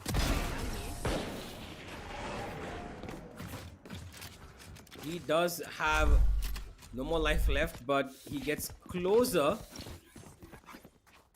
to that ultimate. One Tap God, 5 orbs he's got, 4 kills. Good start for him though. But this is still a very, very long map to be charted or journey across. Here's where the full buy comes in from the side of the attackers. They're more comfortable on the defense than they are on the attack. This is for something I know for sure. God Particles, especially on split. I've seen it multiple times, and again, look at their composition is more suited towards the defense than it is on the attack. A small, tiny technical pause over here to iron out some kinks, sort out some issues, and that's going to buy a little more time for the players of God Particles to prepare themselves for the upcoming rounds. They've got a good weaponry armory right now, but with the Spectres in the hands of True Rippers, and given the way they've been positioning themselves whenever they play, they will most likely triple stack mail or maybe fight and triple swing mid if they want. And the only person who could probably stop them is Scargod with his utility preemptively. Otherwise, one good flash from Crosshair is all it takes, and if Master is able to suppress them, there's no fight back potential from the side of God Particles, so the Spectres can still be deadly. Let's see if it actually is. Yep, let's find out. Here we go towards mid. There is an early peek by One Tap God this time. Oh boy, that was a double peek, and he does not dash in correctly, but that flash is brilliant for Master. Good to get him one, but no more. And Paradox with the judge is very, very dangerous in this position. And while he knows that Logista's on the other side of this smoke, he patiently waits. covered from B Heaven, but Shivi's taking care of his teammate who was looking for his teammate out. Oh no, Paradox! No, that's so weird. They just exchanged positions after so long. The timing on that is literally the most impeccable thing I've ever seen. I know if he stayed over there for one more second, he would have been shot down by the B Heaven players. But then he also ran past that poor Killjoy without being shot at, and then you're like, oh, wait, where did this guy come from? A wild omen just appeared, like a Pokeball. The odds of those two just going past each other at that exact moment when they held the ground for so long. No, I mean, Paradox was forced to move, otherwise he would have died over there. I mean, he could hear the footsteps already, and especially when Crosshair died, he knew that he wasn't much longer for this world. So he's like, yeah, why not just jump through the smoke? I have a judge up close in the dark cover. I have the upper hand, so why not just take my chances now while I can? Well, the first run for the side of God Particles, exactly what they needed, but Paradox being a little too aggressive for his own good, I feel. He does have control. The one thing he doesn't have right now is support, and Crosshair alone as well. A Ferrari peak that could have almost ended his life, but he gets away to safety somehow. Exactly, I expected more people to peek on the back of that flash, but my goodness, Master finds a tiny off angle from the vent room and he takes down 3. That's the spike dropped in the middle of no man's territory. So Ember and Knight Rider can do whatever they want on the A side. It's gonna be it's not gonna be relevant at all. I mean, Relic is just so good over here. He's baiting out his teammates, completely buying time, and my goodness, Master. How on earth did he even find the angle over there? It was a tiny little pixel. That's all he saw. And then he mows them all down.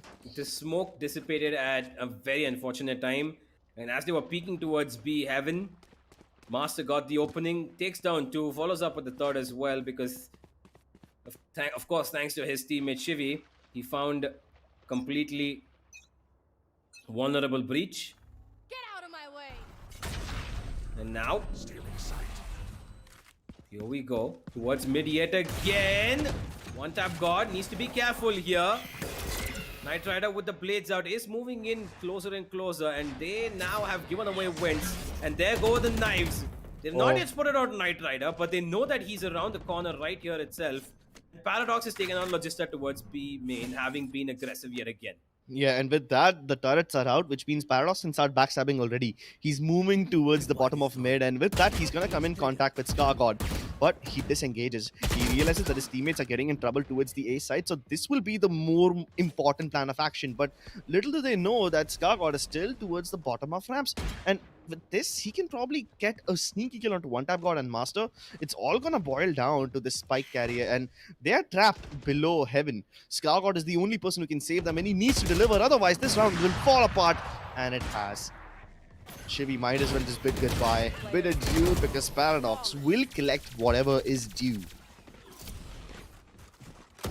Indeed, they get 4 very good rounds early in this map. That's exactly what they need. The momentum that they're riding upon is what's going to get them through. The 7 and 5 scoreline is the best that I think the side of God Particles should hope for. Because if they continue on this path, a 9 and 3 or maybe a 10 and 2 is what's looking likely to end up against them. And that is a very, very steep mountain to climb. But for the moment, with this eco, they move in towards A and allow Knight Rider to rush in. But he's alone, and of course he's not going to be moving any further. But one tap God will do a little bit of his magic towards mid.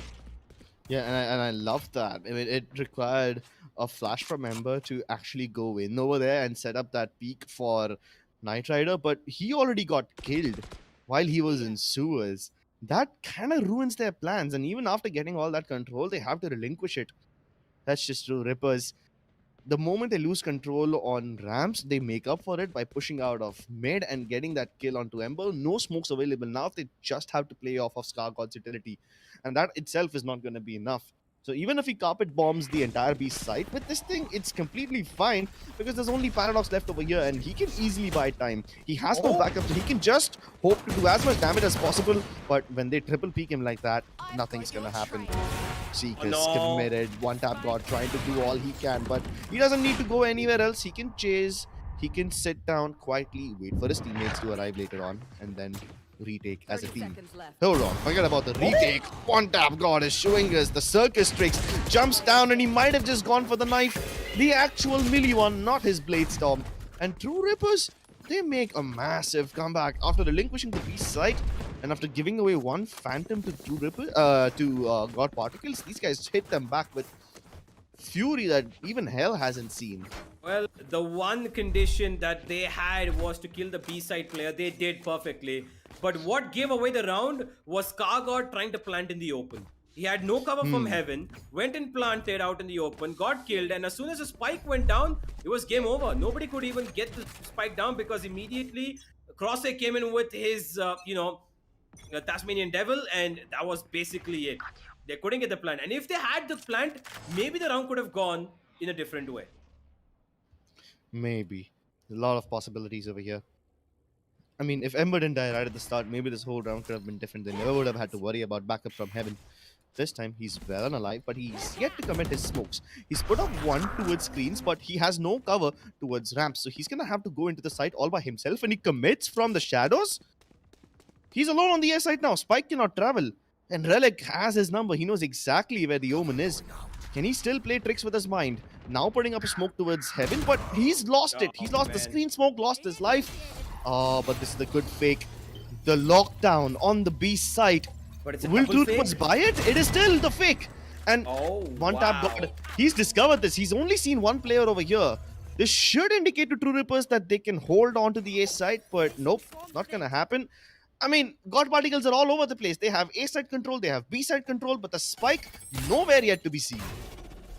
Yeah, and wait, this is a very weird round actually. They committed Very towards weird. B. They had the A side open all for themselves, and this is just a mess up that's waiting to happen for God Particles. I don't know why they've done this, but this has happened the way it has. And with that grenade being put down, there's time being wasted. Night Rider being the one anomaly that they need to worry about. The plant will go down, but Logista's there to cover up for any sort of pushes. And Relic is left in a 1v3 that honestly God Particles should have never been on the upper hand of. Given that their round went in such a weird way, they had the perfect double fake being sold, but still the spike went towards B, made it a triple fake, which actually almost Typical could God have blown Particles. up. Yeah, it could have blown up in their faces, right? Yeah. Because if they had gone A, they would have gotten an open free site. Yeah, and you gotta consider how much information either side has. I mean, they have two ultimates being committed. You have From the Shadows from Ember, Logista with the lockdown on B. So, two ultimates on either side. True Rippers can't figure out which one is real, which one is not. And for that matter, even God Particles couldn't figure out what to do because they had all these options. Limited menu in a restaurant, you know exactly what you're gonna eat, but when you go to a continental restaurant which has like 100 dishes, you don't know what you want. Paradox knows exactly what he wants. He wants Night Rider's head and he gets it through the smoke. Whew. At This least he man. didn't spot the spike, so that's not as bad. Yeah, time and time again, he's been exploiting that B main side and they're letting him. He puts down the smoke, goes through it himself, gets a free kill and comes back. Yeah. That's too much power being given to him and they need to try and counter it. And while one But- tap god is stuck in this corner, he gets a free kill and runs away with it himself. Yeah, and I have a prediction to make. Both Paradox and his teammates are going to continue pressuring A main and B main, playing aggressively towards the extremities of the map because they need to do that. If they don't, God Particles will be able to sell even more fakes. So they would much rather give up mid rather than give up the extremities. Time being bought by Master. Wonderful spray as he connects two of them. Just Logista left and Relic shoots him through the tiny gap in the cyber cages. And they revive him so that they can continue the weapon. They can let him take the weapon forward in the next round. Yep. Just about in time. 6 and 2. That almost... Actually, it is a flawless round. They didn't Yeah. really lose out Master. And that man right now currently sits in almost 7 KD ratio. 13 kills with just 2 deaths. And brilliant first half so far from the side of True Rippers. This is exactly what they needed to start off on split and maybe watch Ascent come their way. And One Tap God is looking for more ways to torture their opponents. Misses the shot, being baited out, but they know where the Killjoy is now, and they can take out all of his utility. But he's actually retrieved it. Did he retrieve it? given the amount of flashes that are being thrown on mid. I don't know about recovery or retrieval, but I can't retrieve my eyesight. Trades back and forth, but it is still kind of meaningless.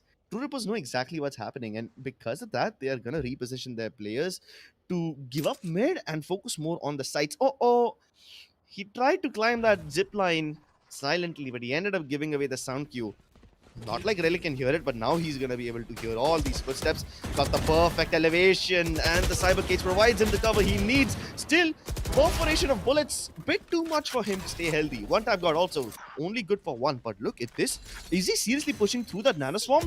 The position on Scar God is incredible. And the stun also is perfect. He read this like a book. Okay. He tanked the damage of that nanoswarm, Logista's own nanoswarm, and he went right through screens. Nobody on True Rippers would have expected Scar God to push through his own teammates' nanoswarm. That is just a 200 IQ move. No, the thing is that he pushed through. He was heard very clearly. Paradox was ready for it, but he still couldn't kill him. Yeah, because it's a madman move. It's a madman move. It was a brilliant move, but very risky and reckless. But seems like it paid off. So he screams YOLO and he makes it work. Nah, Knight Rider, come on. There's no way you're gonna peek out to an operator like that.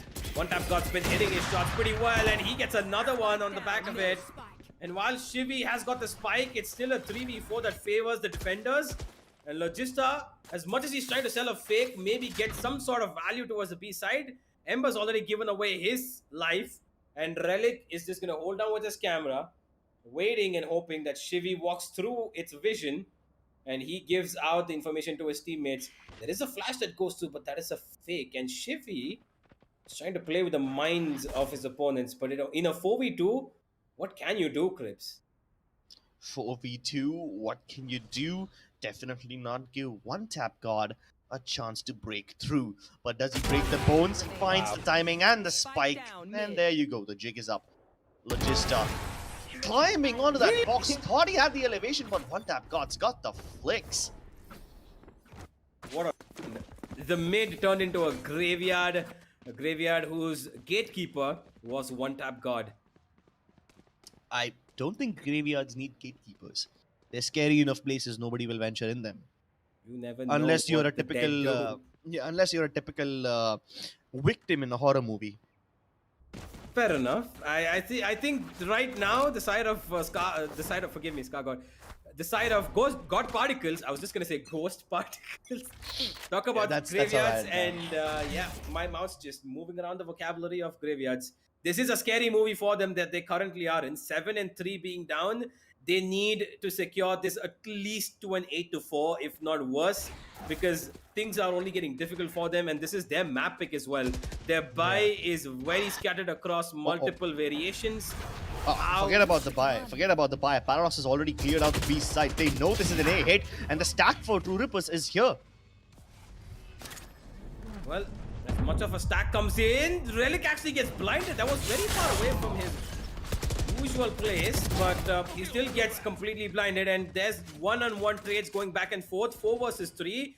Ember's pretty damn low, but it is still in control of God Particles. Logista gets one, Scar God adds on to that, and while one tap God is looking for some sort of rejuvenation with his blades, he's gonna get tapped out of existence, and a good execute from the side of God Particles. A round that they very desperately needed, and thankfully they had to spend only one ultimate to get it. Exactly. And that too in a situation where True Rippers read that perfectly. The push from Paradox towards B main, he saw nobody over there, which is an obvious indication that God Particles are committing to the A side. This is not one of their fakes. So they got the confirmation early on, but they tried to just hold on by staying towards ramps instead of fighting head on. And God Particles were like, yeah, you can stay there. I've got a nice rolling thunder for you. What tap God. This would have been disastrous, right? I mean, imagine if he gets stuck over there and then he's getting burnt by the nanoswarms with no way out. Just has to be needs to know that one tap God will re-peek the angle, will challenge them again. But doesn't see that coming, and now he's dead. Maybe with the Seekers they can find some value. Female being bombarded with the flashes and the cabbages, and now Knight Rider in a battle of jets. One tap, God showing us exactly why this could be an anime battle. But while that's happening, Shivi has snuck past, getting the spike in towards vents and moving into ramps along with his fellow Omen. They can smoke off the cover of the rotation path and then move into its screens. The only person they'll have to be wary about is Relic. But Shivi pushing even deeper. Oh, I don't like this. He's got the spike. Unnecessary engagement over here. At least drop the spike and then go. If you drop it over here, there's no way for your Omen to recover it. But he doesn't need to recover. Shivi taking matters into his own hands and Relic taking his head off for that. Well, that's about it, ladies and gentlemen, for this half at least. And it is True Rippers to take the lead. And with One Tap God and Master being at the top of their game right now, 16 kills for One Tap God and 14 for Master. They are leading the show. And they're giving such a hard time to the players of God Particles. With the operator, One Tap God spin absolutely on top gear right now. And with this pistol, if they win this True Rippers, then I think Ascent is much closer than we would expect it to be. Unless Scar God, Logista, and Knight Rider put up a wonderful show. I mean, True Rippers are popping off individually as well, right? One Tap God and Master have so many more kills than anyone else in the server. In fact, One Tap God has more kills than Scar God and Logista combined. And now, as they head in towards ramps, these guys are most likely going to get free reign over the ace site. And even Shivi has to reposition himself to intercept them towards the back of ramps instead. He's got too many places to fight. Now he's kind of confused. Somehow, amidst all this chaos, Knight Rider goes undetected. So he's able to get at least one. But that doesn't really change things. True Ripper's still very much in cruise control. Bot coming back. Paradox going out for a duel on towards A Heaven. Wins it almost effortlessly and wins the next one as well. Paradox with a 3k, and this might just be the end of split right here, ladies and gentlemen. The map that I'm pretty sure most of us would have expected the side of God Particles to dominate and win. If not dominate, at least be close up and give it a competitive fight and win it towards the end. It seems like True Rippers have found the formula. And now the side of God Particles need to wait till their buy round comes in to actually make a dent. And that means they just need to get done with this eco round as soon as possible, or maybe come with a miraculous thrifty. Miracles are possible. That's what someone who believes in miracles would say. Not me. Here. Not superstitious. This stack could be potent though. 3 defenders ready over here. And Knight Rider is definitely potent, as strong as Poison, burning them alive as they move in, and even Ember with the classic. They're actually making this work. You're correct, Universe. A miraculous thrifty is here indeed, and Relic could have had the perfect backstab, but the turret detects him. Still gets a kill onto Scargod, but that's okay because his teammates have recovered the weapons. They have only one option now. Head towards the A side while they can still do it. Make hay while the sun shines. But can God Particles smell the hay around their hips? Not for now. The post plan coming in, 4 versus 2, a retake that's definitely possible given their number. But can they pull it off with Relic in this corner?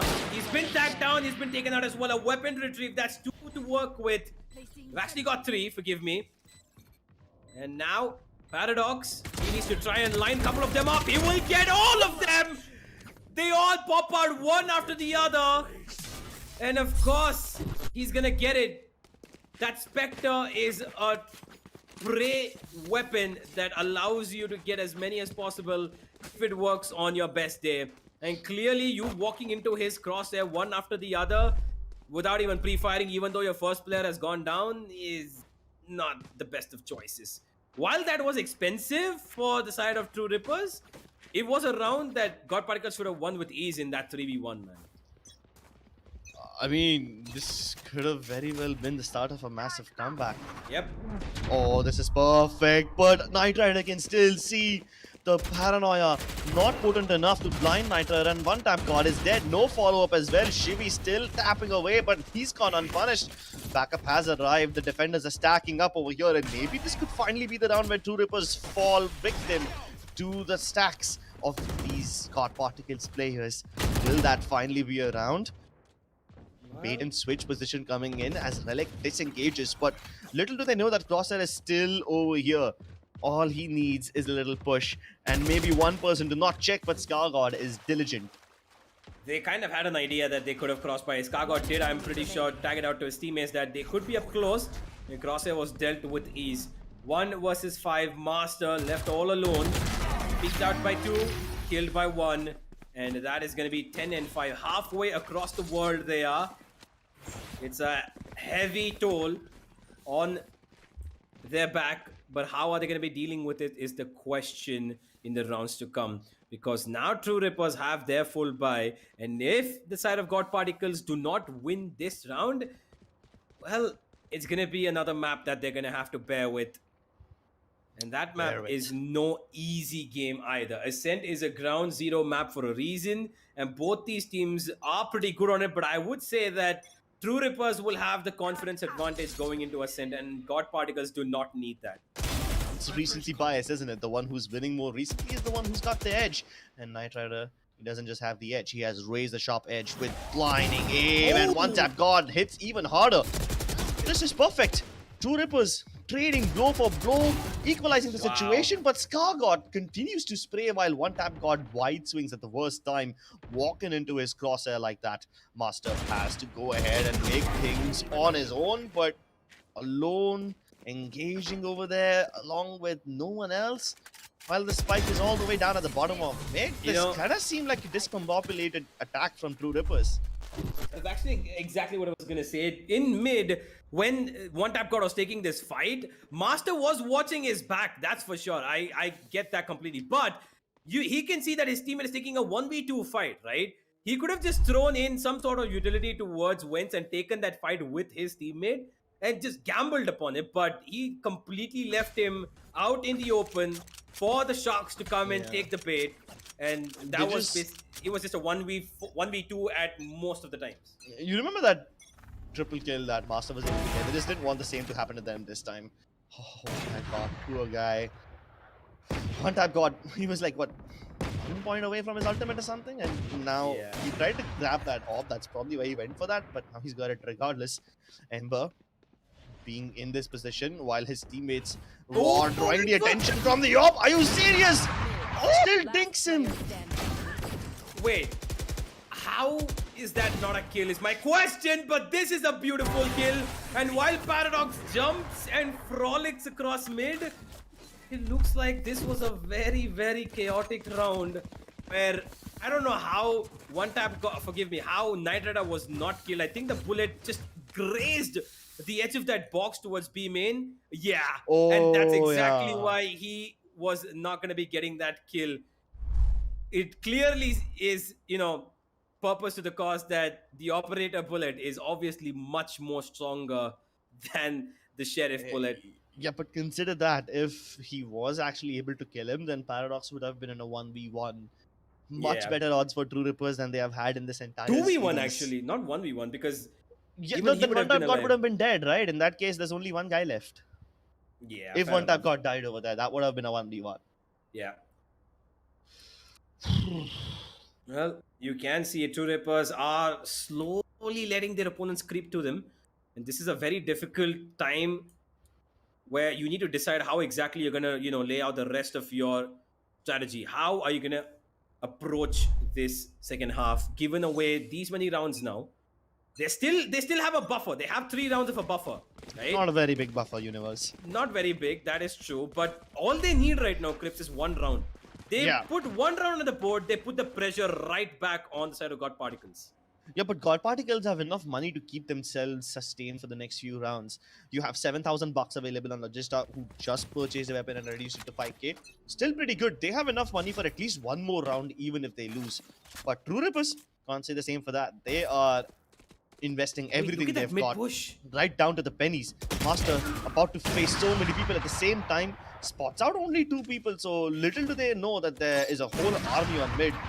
This should be a clear indication for True Rippers that they can hit the A side because they spotted so many over there. Lack of numbers, and Ember gets away with a teleport, but not able to get the frag. One tap God finally in the air, acting like an attack helicopter, but it will be shot down.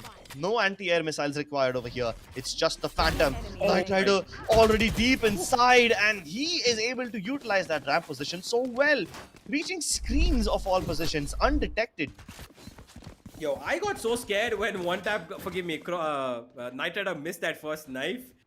And Oh, yeah, it I was agree, this yeah. scare. Like, they took the spike, they went back. Unfortunately for Paradox, his smoke dissipated at the most unfortunate time.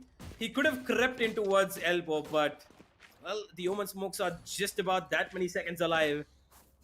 And now, with God Particles having the 8th round, the 9th is almost a given that this is an eco, unless we see a Thrifty, maybe with the back of a hero Phantom that's being picked up by Crosshair come into play.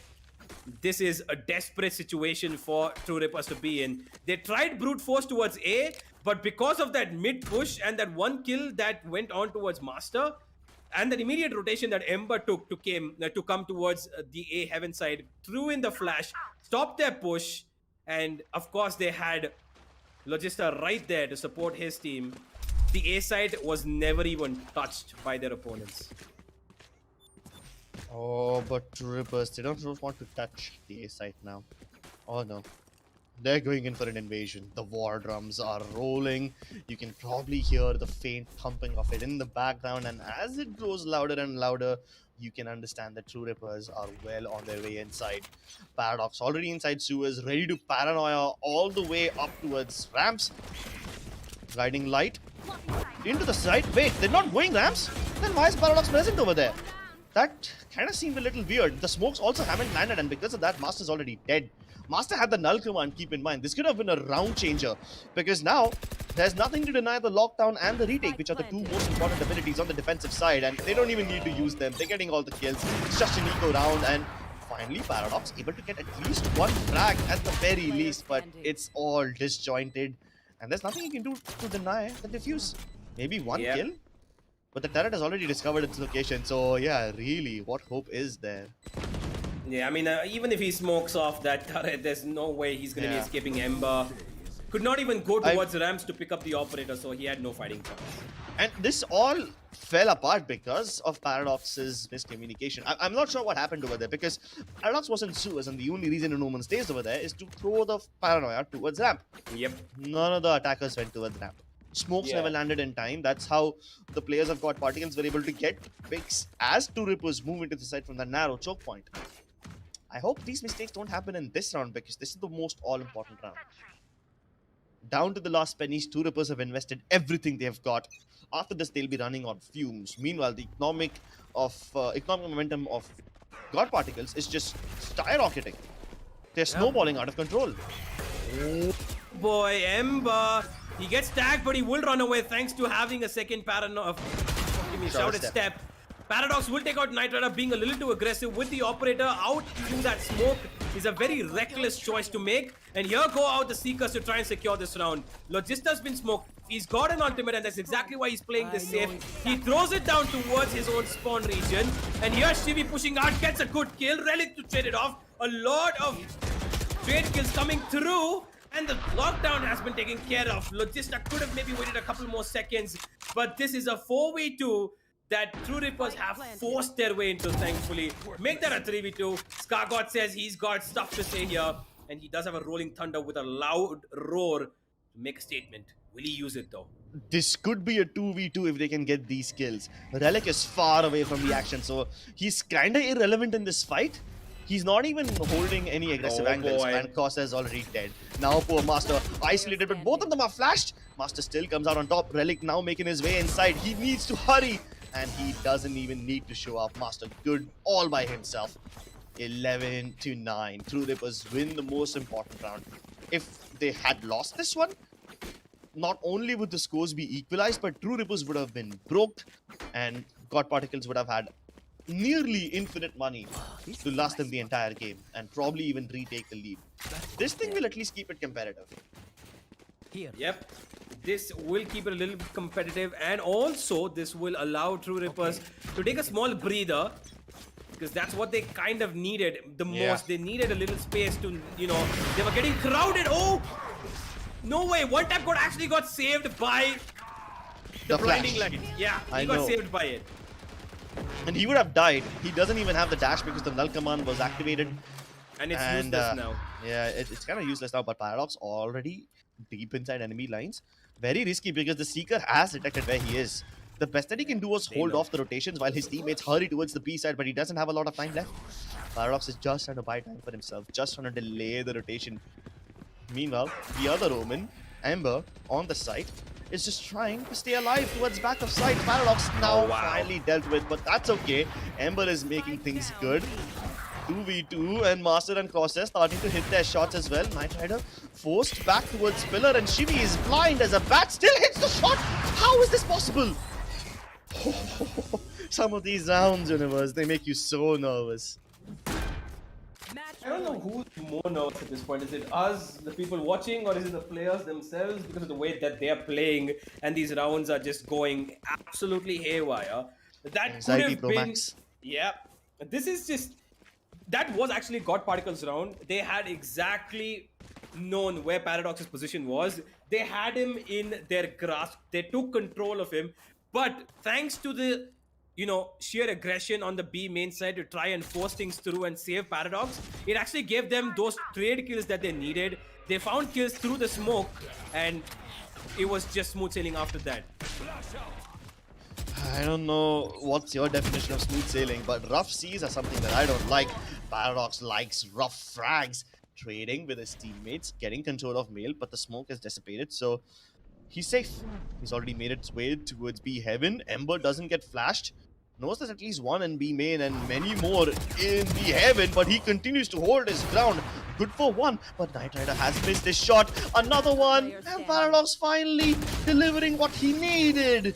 Relic with the final nail in the coffin. True Rippers have made this comeback possible, and we are going to ascend. Yeah, and while this comeback was possible, you can see that the pressure's still not off of them. Yeah, they're sweating. Yeah, they're still conversing, they're still talking about it, that this was clearly not supposed to go the way it did. They could have won this out a lot more earlier, a lot more easily, but the side of God Particles were just so potent in a couple of those rounds. They made it come so close. We were almost at level terms when it was 10 and 9, but that one round where the show through happened, it was more than enough for them to get the momentum back in their favor. Like I said, the one round that they needed finally came through a little late, but it did eventually. Let's go to the match highlights while we talk all through this, because that one round sealed the deal for them, and they did win it out 13 and 9 immediately. The minute they won that one round, stop. God Particles were stopped in the tracks, and they couldn't do anything after that. Is this the round you're talking about where two Rippers were on like eco weapons, or like which one? Uh, was it this? No, I don't think. No, this was not it. I think that Just was. point it out when it comes up in the highlights, right? Yeah. So let's start from the beginning. Can we agree on the fact that True Rippers were very good at reading what God Particles were doing this time? God Particles tried their double fakes and triple fakes. It did not work for the most part, and True Rippers were able to run away with the lead at the start. 5-1 is impressive.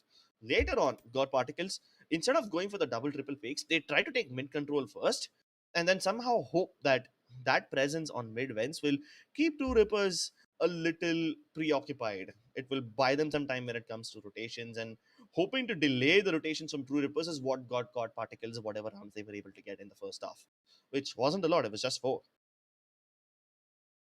Yeah.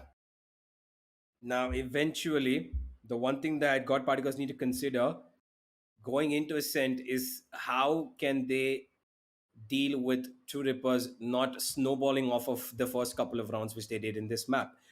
And while the side of True Rippers actually have a good set of,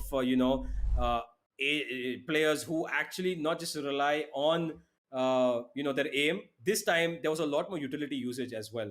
Master, especially, who did a very good job with not just the kills, him and One Tap got doubled up so well, and Paradox supporting them in terms of kills, that even though there were times where the utility almost was rendered useless at times, but in the grand scheme of things, they knew exactly how to make the best use of Master in terms of not just his positioning, his null command, his knife point, eventually his entire, you know, His entire value. kit. Yeah, his entire kit, his entire value as a player, as well as the agent KO itself. Whereas on the other side, Knight Rider was pretty great. I think that he, in the second half, when they were, getting their own snowballing rounds coming in, and he was towards that B main position time after time, getting his first bloods.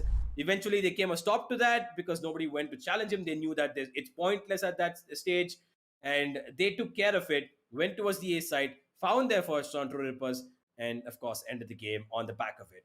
But hey, ladies and gentlemen, we're not yet done. There is one last map to go. We have got the climactic end, which is, I think, something we all expected. A 3-mapper game. God Particles and Two Rippers fighting it all out for the upper bracket momentum that they have been looking for in the previous tournaments. We will be back with just a little bit of break in between. In that break, do go check out Intel's products who provide the best gaming value and the overall best gaming experience. So don't forget to check out the hashtag Game with Intel. Don't go anywhere. The match will be back in just a few minutes.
the legends of memory and storage.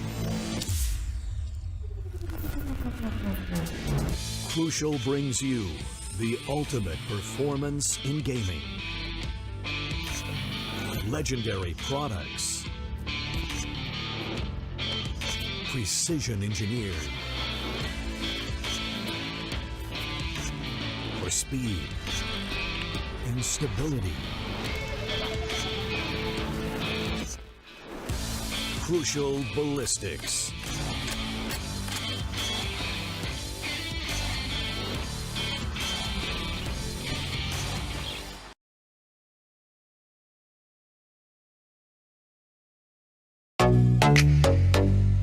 Hi guys, this is Zaya and welcome to Streamer Reviews, where gamers review the best new gaming laptops. We gamers are always on the lookout to get more out of our systems. If you're looking for a laptop that can exceed your expectations, check out the Dell G15 gaming laptop. Its 11th gen Intel Core i7 processor surpasses my expectations with a max turbo frequency of 4.6 GHz. It also has a game shift key on the keyboard which triggers a dynamic performance mode to maximize the fan speeds to keep your system cool while the processors push harder. The G15 also sports an Intel Thunderbolt 4 port which boosts your transfer speeds to unbelievable levels with its blazing fast bandwidth of up to 40 Gbps. It also lets you connect all your accessories using a single port. It's obvious that this system is designed to go above and beyond to deliver the results that you desire. Get your Dell G15 powered by 11th gen Intel Core processor now.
Hello, ladies and gentlemen. Welcome back to Tec Gauntlet Season 4, powered by LG Ultragear, Crucial, Intel, and 6x6.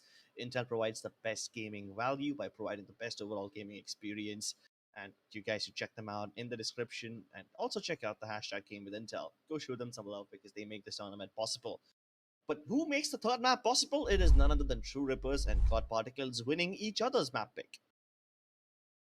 Well, map is something that I'm pretty sure most of us expected going into this, but I thought that they would pick up their own maps other than picking up their opponent's map. I know, right?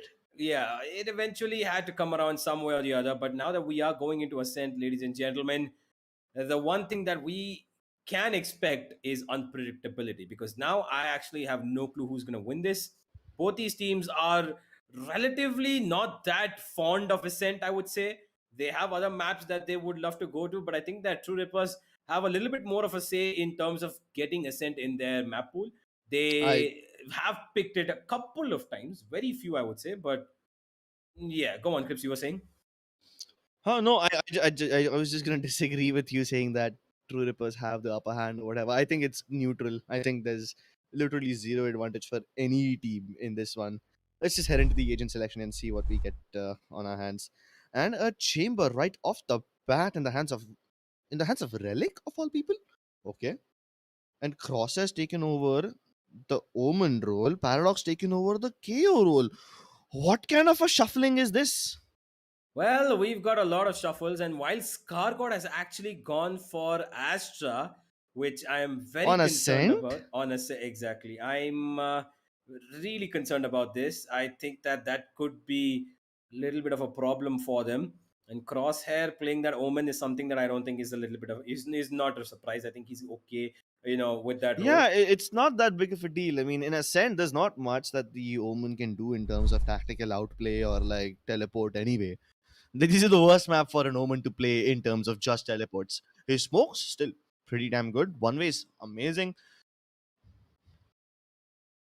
And Paradox is wearing a Paper Rex jersey. Okay. Well, All right. that is a pretty jersey, not gonna lie. I mean, if he can get his hands on a Paper Rex jersey, then where's mine? I called for one like 3 years ago when Paper Rex was formed. Still didn't get one. Well, seems that it needs a little bit of a check again, Crips. If you ordered it 3 years ago, clearly somebody's played an intricate Nah. game of you. I mean, I would much rather have the 656 jerseys. They are prettier. Fair enough, As I much as I guess. like Paper Rex, I love 656 even more. That is true. While you guys should go check out the variety of ranges they have in terms of their design, let's have a look at what is going to be the design of this particular game. Here we go, ladies and gentlemen. The final round in the first game of the playoffs of the TC Gauntlet season. We have an immediate start towards the B side, it looks like. And One Tap God's already found a beautiful kill, pushing ahead with his teammate. Look at this push. They're just completely frolicking across. Relics found two, and God Particles have been shut out in a way that they did not expect. I have not seen, forgive me, till now, I did not see a single ounce of damage being done to anybody. But Ember will not let it be a flawless. He will get one, but my word, True Rippers, what a round. Whew. What a round indeed. Relic popping off. And it was pretty simple, right? It's not like True Rippers did anything out of the ordinary. Just clean interception, clean shutdown, keeping things nice and easy. Let it be a little breezy, let the air flow, feel the wind in your hair. And hopefully they can continue this momentum, ride the wave.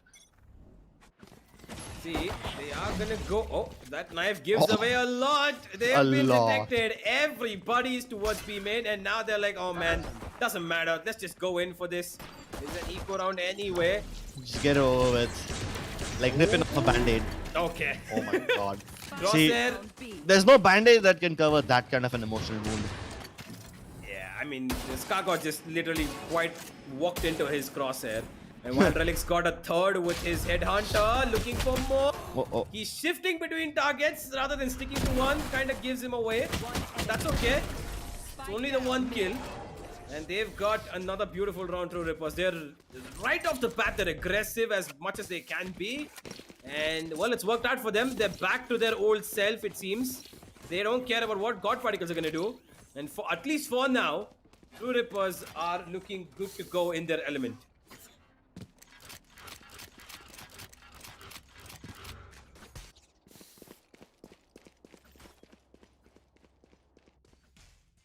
Well, the first buy round that is coming in for the side of God Particles as they move in towards mid. One Tap got spots one out.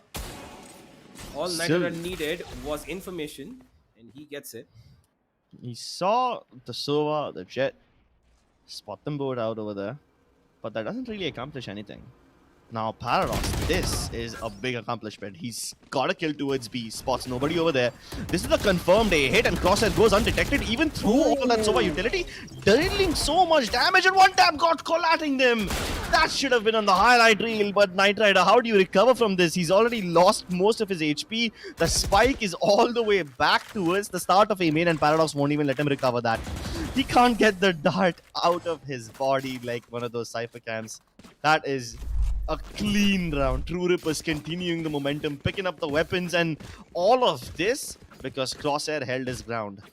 Yeah, Crosshair got detected, but he chose to peek at the exact moment where he could get the most advantage out of them. That was right before being detected and letting his enemies close into him.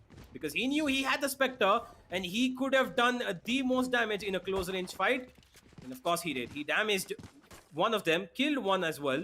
And with that, a 3-0 for the side of True Rippers. They are good looking right now. Very handsome lead, at least for the start of this. And it looks like it's going to be 4-0 pretty soon. Unless that one Phantom on Knight Rider, which he has bought in as a Hero Phantom, works for them, which I'm not very confident about. And there it is being dropped.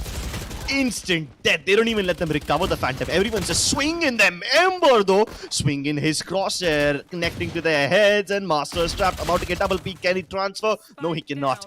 Momentum recovered by the side of God Particles. This could finally be a round they put on board, but Relic will shut them down before they get a bit too hopeful. Shivy, trapped, has to transition. He's got plenty of time to work with, so he can probably go for a kill first rather than going for the plant. But will he do that?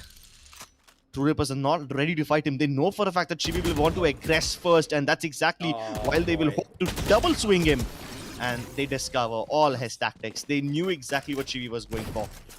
Yeah, Shivi should have actually gone for the plant. He had the side open to himself. He knew where exactly both the players were. No. Then I kind of disagree with that. If he did that, he would have been trapped in the side, and he can't escape, right? Plus, you have two attackers who are coming at you from both the sides, plus the Parana is still ready.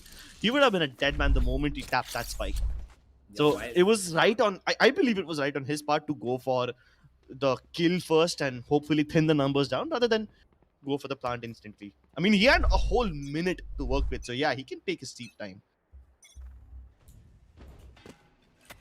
Well, taking sweet time is something that True Rippers actually don't believe in, it looks like. All they care about is fast and aggressive time. Yeah. And for the moment, they have slowed things down.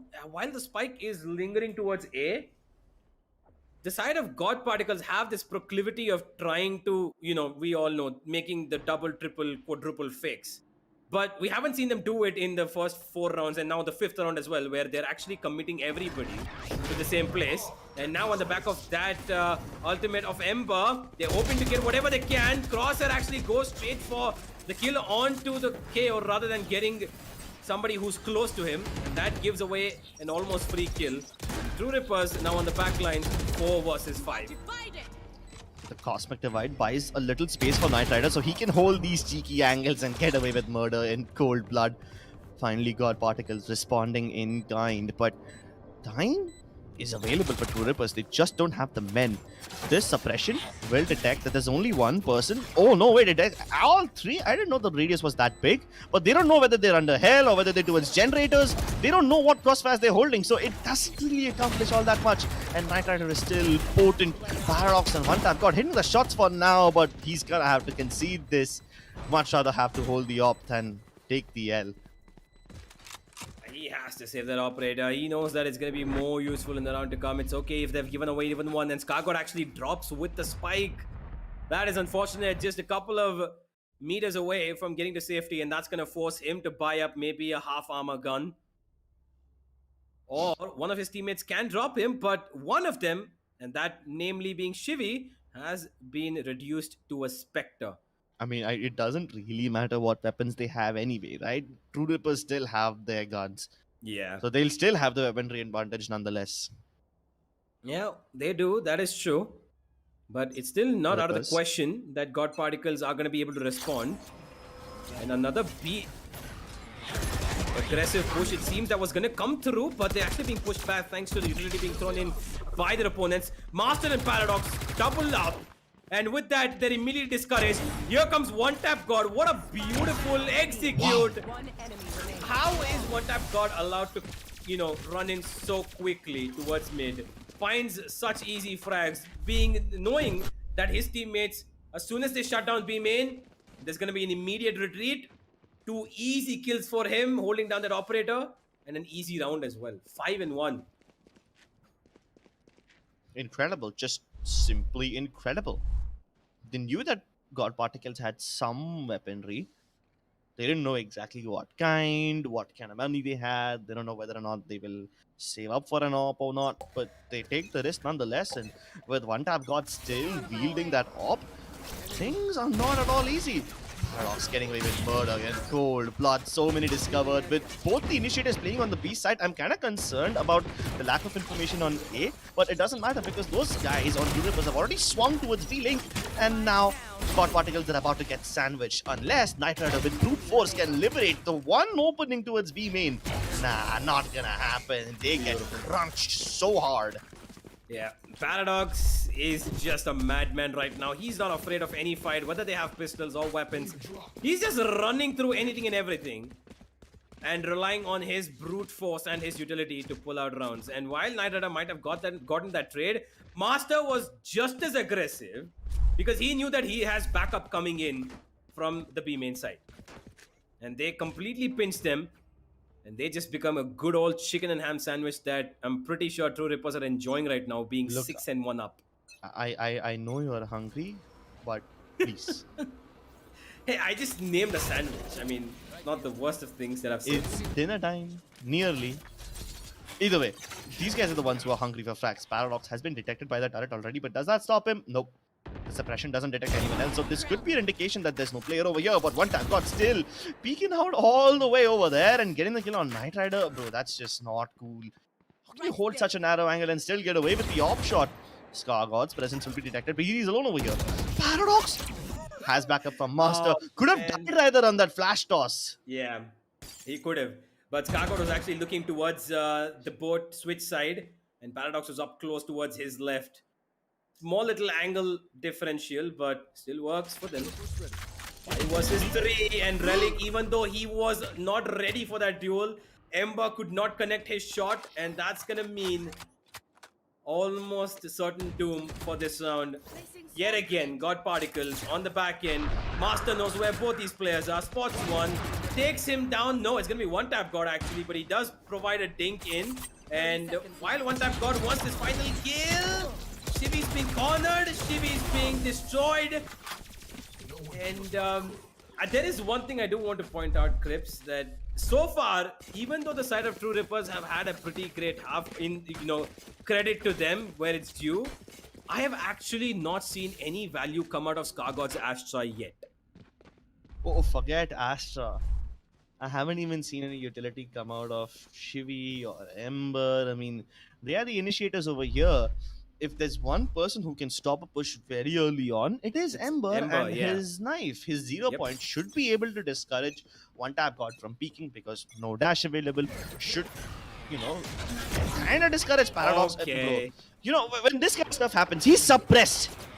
One tap God was suppressed, but he still gets away with a double kill. Paradox gets away with another, and this is just falling apart. It's like taking candy away from a kid. I mean, and there's nothing they can do than rather just cry. What? As a kid, you don't have any strategies to take back the candy from the bully unless you, Beat up the bully. Yeah, but the bully right now seems to be way stronger and way up above in altitude as well. It's like there's nothing that the side of God Particles are doing that True Rippers are not reading. It's not even about reading, to be honest. It's something that God Particles are doing that they can't read what True Rippers are doing. Because it's not even about them being on attack. They're not being as aggressive as they should be. They're getting pummeled back instead. They're pushing from A main, they're pushing from B main, and True Rippers have control of the entire map itself. Exactly, and Logista and Chevy have no frags up until now. Nothing to show for their utility or anything for that matter. They've got 2 ultimates, the Lockdown, Hunter's Fury. If Logista and Chevy are not able to get kills, at least they can use the ultimates and make things a little bit easier. But the Hunter's Fury will obviously be committed. With this, they find out where Master is. I mean, Logista knew that this Hunter's Fury will come through, but they still went for it. They were hoping to sell a fake on A, but they have taken positions inside B now. But Ember can die right here. Luckily, he's not the spike carrier, so at least Paradox... I'm sorry, not Paradox. It's gonna be Shivi on the back of that spike. Getting into the site. They can go for the plant now, but there's barely any room left. Null command committed, so there's nothing that they can use to hold off the side of True Rippers from retaking. They just have their aim and nothing else, no utility. Knight Rider finally popping off. Another round. God Particles finally making things work. Thanks to Knight Rider, he went in towards that B side all on his lonesome and found that first frag onto Master, which was a much needed one. And the minute he got that, his teammates just rallied in. And even though one tap god did stop them in between towards B main, getting the 1 kill onto Ember, they just, waited patiently, held on for dear life, and their patience rewarded them by Knight Rider getting every single kill that he could. But it's still a very long and perilous journey ahead of them, Crips, because this is just 8-2 still. Yeah, but that can very easily turn into a 9-3 or maybe even a 10-2. Drone to discover. Oh, but it doesn't discover that corner player. It doesn't discover Relic's position. And he's not even revealed his cards. He's playing it perfectly, getting all 3 frags. This is disastrous. Come on. How can the drone not detect him? And Paradox getting shit through the smoke. Bro, that's just not cool. That is straight up not cool. There's already a backstab from one tab god. 30 seconds into the round, he's already circumvented. And even the alarm bot can't detect anything because Logista was one of the first people to fall. Yep. The audacity one tap god has to backstab with an operator is beyond me. Like, that weapon is meant... Forget the fact that he had an operator. What's even more baffling to me is that who's the player towards Generator? He destroyed the drone and stopped Relic from being discovered. That's what caused I think this that whole was round to fall Crosshair. apart. Yeah, that was Crosshair. That was Crosshair. So he gave up his life to set up Relic for success. Yep, and perfectly as well. Yeah. What a round from Relic. He got 3, the most important 3, I would say. And that third kill was actually, a little unscrupulous. I think that I really thought that Knight Rider would have escaped. But he got it right on time, and now this 9-2 is looking well on track for a 10-2, unless Knight Rider yet again pulls off some heroic shenanigans. It's gonna be up to him. He's the only one who's having a good day in his team. Shivy on just 1 frag, Logista on 0. This is just not happening for them. They're trying their level best, but while the Jet is making havoc towards the B side, A side has been taken over. So Knight Rider kinda turns into a lurk for now, but Master will detect the lurk. At least the retake has fair chances. Oh my god, Paradox diving deep into generators. Relic peeking from heaven. Runs out of bullets at the worst time, so at least it's manageable. But one tap god still has their number. With this position, he can carry the spike and spot them as well. No dash, so it's a little bit awkward for him. He somehow still makes it through unharmed. Oh my god, the Cosmic Divide now helping one tap god because he can jump without any sound cues. Scar God swings wide on it, dancing around that Cosmic Divide. Yeah, Still not detecting anything. This post plant is really difficult. That shock dart is actually not going to touch anybody, but the second one might know. All he needs is his Odin. And while that turret is giving him a little bit trouble, still wary about his surroundings. Not as much though towards Generator. And the cursed scoreline is up 9-3. And here we switch sides. This is where God Particles need to bank upon their utility usage. Without their utility, which we didn't see much of until the very late stages of the first half. That's exactly why they found those 2 rounds towards the end. They're not going to be able to survive on defense. The utility is key here. Ember, Scargod, Logista, Shivy, all 4 of them need to make the best use of what they've got. Shivy, I mean, he's gonna be even more relevant in this game because it's gonna be his utility that tells his team where to rotate preemptively. Logista got his first frag of the game, by the way, in that last round, and with that, he's able to put up another round on the board for his team. Oh my god, this change in pace, I love it. Relic playing with the High Hunter, Paradox also holding the cross. 2 for 2 traded, so this is an even blow. But now the problem is the spike is making its way towards B Heaven, where Shivy already has control of B main. So planting is going to be incredibly difficult. Both these players from the side of True Rippers have been cut off from each other, so there's no trading potential. This could finally be a round that God Particles take for themselves.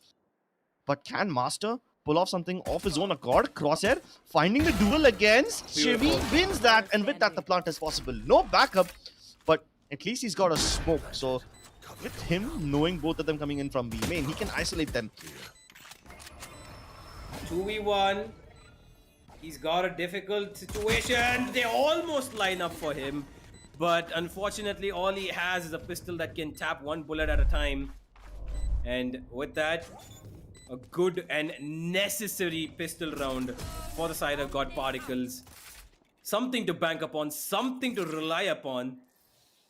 But we've seen this kind of pattern just not too long ago, Crips.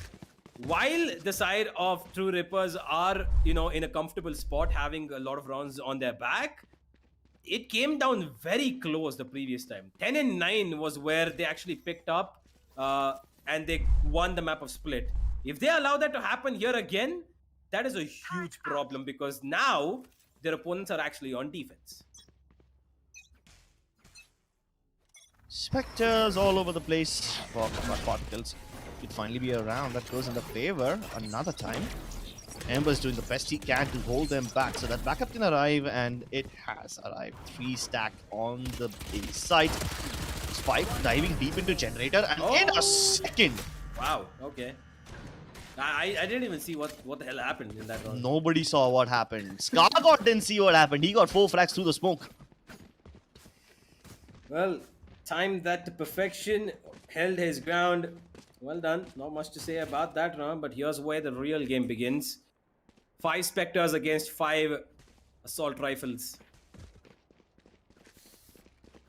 Let's see how that fares out for them. All of them have full armor. This bonus round is of utmost importance to the defenders. Are they going to win it is the question. Okay. Rather slow approach from God Particles this time. They're holding their defaults. Only one person peeking out of a shot, and he will see all this on mid, which might prompt Shivy to peek alongside, but it's just Gargoyle who gives up the advantage he had. And even Shivy can't back up on it. Oh, this is falling apart. I mean, it was supposed to be a bonus in the first place, but they can't afford to concede all these rounds to True Rippers. This will be double digits if they win it. Especially given that you just have Spectres, you peeking out like that is not the On best of mid, yeah. choices. Yeah. Ember, blinded, could have taken out Paradox, almost did actually. Russell was in the right position, but Knight Rider is gonna somehow sniggle his way out of that dangerous position, but Paradox is there to give him a piece of his mind. 1 versus 5, Logista. The most he can get is 1 kill. Nope, all he gets is a dink. A flawless round from the side of True Rippers, and they are back on cruise Back in control. business? Oh, back cruise in control. business, cruise control, whatever you want to call it. They Business are on the cruise. business on Since the he's cruise. kidding. It's okay. Sounds like a topic that you would write for your 11th grade commerce class. Business on a cruise? That's a topic that you would write. What? In a very downgrade school. Very, You know, okay, very interesting. And know, I'm just gonna let that slide. I've always hated education jokes, you know that, so... Yeah, I didn't don't make it expect this much time. from I didn't make it this me. time. Okay, I know that, but that's why I said let go of it. Oh, True Rippers are not letting go. They're hitting the B-side so hard. Logista finally getting another frag for himself. He's still holding this like an absolute chat, but the moment I say that, he's gone down bad. That was Ember. unnecessary. Running into that smoke is not the best of choices, my friend, especially when you know that on the other end there's gonna be a plethora of people waiting for you.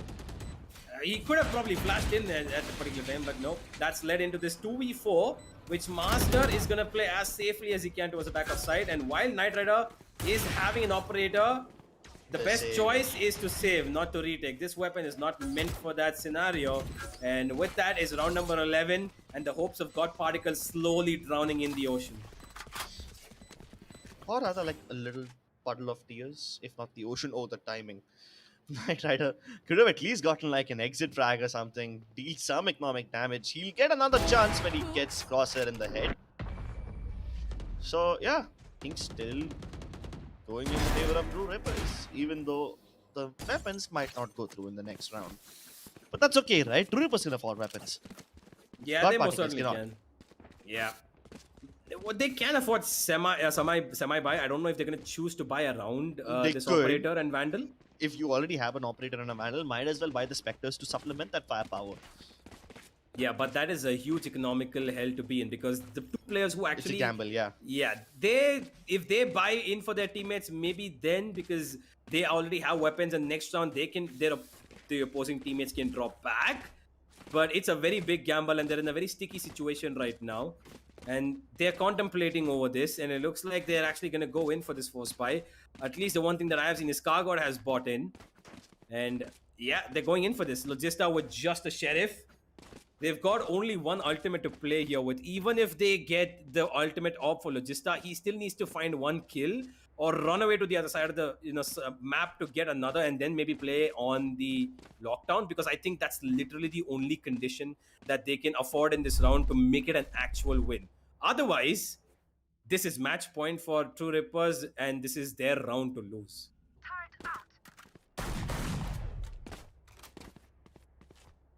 Well, there is one thing that could go horribly wrong for this side of God Particles, and that is Master and his ultimate.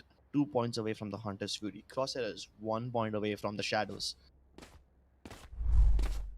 And Paradox already has his null command. So imagine a situation where you're holding all the crossfires and Paradox just walks in, says you're all powerless, and all of a sudden your crossfires are no longer relevant because you were hoping that you would play it on the back of some smoke, or maybe one person playing contact, one person playing swing, and usually the guy who plays on the swing is the Jet. Now, if you guys are suppressed like that, you can't get away with that stuff. We've already said a lot. And Let's see he's how in they it. go. Screams out, you're powerless, let's go. Oh, but Shivi's got support. He's got utility in front of him to get himself a free frag. And while he's completely covered up from both sides, he still manages to get one more frag before he goes down. 4 versus 4 it comes back to, as Paradox has come to life. And one tap god. A reckless move, but it avoids him with 1 kill, but it also gives away his own life. 3 versus 3, retake comes in, a chaotic round. How is he gonna fare up further? Knight Rider has to peer above this height, looking all the way back towards Boathouse. Meanwhile, his teammates try to liberate lane 1. Paradox not gonna let that happen, still holding on like a turret. And even the fragment holding them back. He's bought enough time for his teammates. Recon Dart revealing the positions, both of them positioned towards lane 1, and the crossfires are potent from True Rippers, but Ember isolates the one. Crosshair, position discovered, can he win the duel against Knight Rider? The AWP, not the best weapon, but the Classic is better! They're still alive in this game, and they are kicking.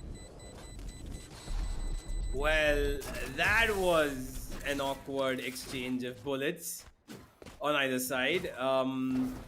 Crosshair's probably going to be kicking himself. And that was so unfortunate, because he had the proper setup for this. He even baited out the shot from Knight Rider, jumped down. How the hell does he not win that?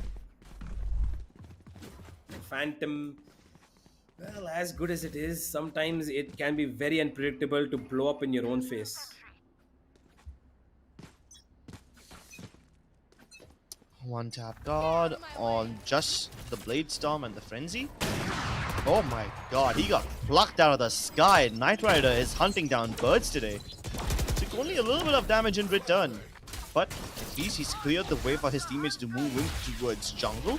Now, this Hunter's Fury probably isn't gonna accomplish all that much. It doesn't detect anyone. They assume that True Rippers would be hitting the tree region immediately, but since then, they've fallen back. Team Flash comes through, but hey, it's okay. You don't get punished for that. Paradox might get punished. Gets forced into another angle, and Ember covers it. So they're winning all the duels on a shot for now, but can they stop this B-side assault? Smokes will be put in place, so Shivi can't really see anything.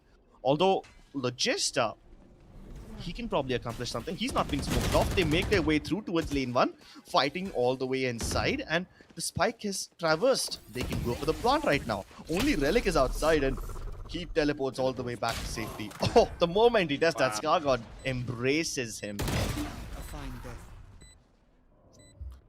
Well, another round for the side of God Particles could be coming in, unless Master and Crosshair, they go out for the hunt, but a little too aggressive for their own good, it seems. They were not covered up from both sides, and they had to take a fight. And while they did go in for it, they are only good for just the 1 kill. 11 and 7. God Particles are not running away from this just yet. While they have a little bit more ground to cover, they are throwing True Rippers into a situation where their economy is slowly hindering their momentum. And now, two of their players actually do not really have the best of buys. Crosshair and Relic both just rescinded to pistols, and it looks like they are going to be, they are going to be eco. They're going to be on an eco this round. And that's going to mean 11 and 8 unless a miraculous thrifty comes in, like which one was almost possible in Split. Comebacks are definitely possible, and then definitely when Ember has activated his non command, it's gonna at least discourage True Rippers from rushing in immediately, maybe forcing them to play a bit more slowly. I'm not sure if that's exactly what God Particles want, because True Rippers on an eco round, pace is the only thing that can make them devastating. But Knight Rider can't get away. The dash gets blocked. That's the op down. I hope they don't let One Tap God recover it at the very least. Oh, my anxiety is spiking. He spotted Shivy, and now he's trapped. Misses the first shot, but that's okay. He can always reposition. He's got enough time. And it's Shivy who's trapped over here. No backup is going to come and save him, so he can most likely count himself as a dead man. The moment Paradox will throw his fragment down there, he is as good as dead. But hey, a double shock dart to deal with them. This Cosmic Divide could be a little bit of a deterrent, because Skargod has just bought enough space for himself as they all go walking in one by one. It finally takes Master to put the killing speed to an end, and Paradox already deep inside 3 catches Logista off guard, and that's a brilliant thrifty. They walk away with not just weapons, but they walk away with a free operator. Match point. That's a huge blow to the economy.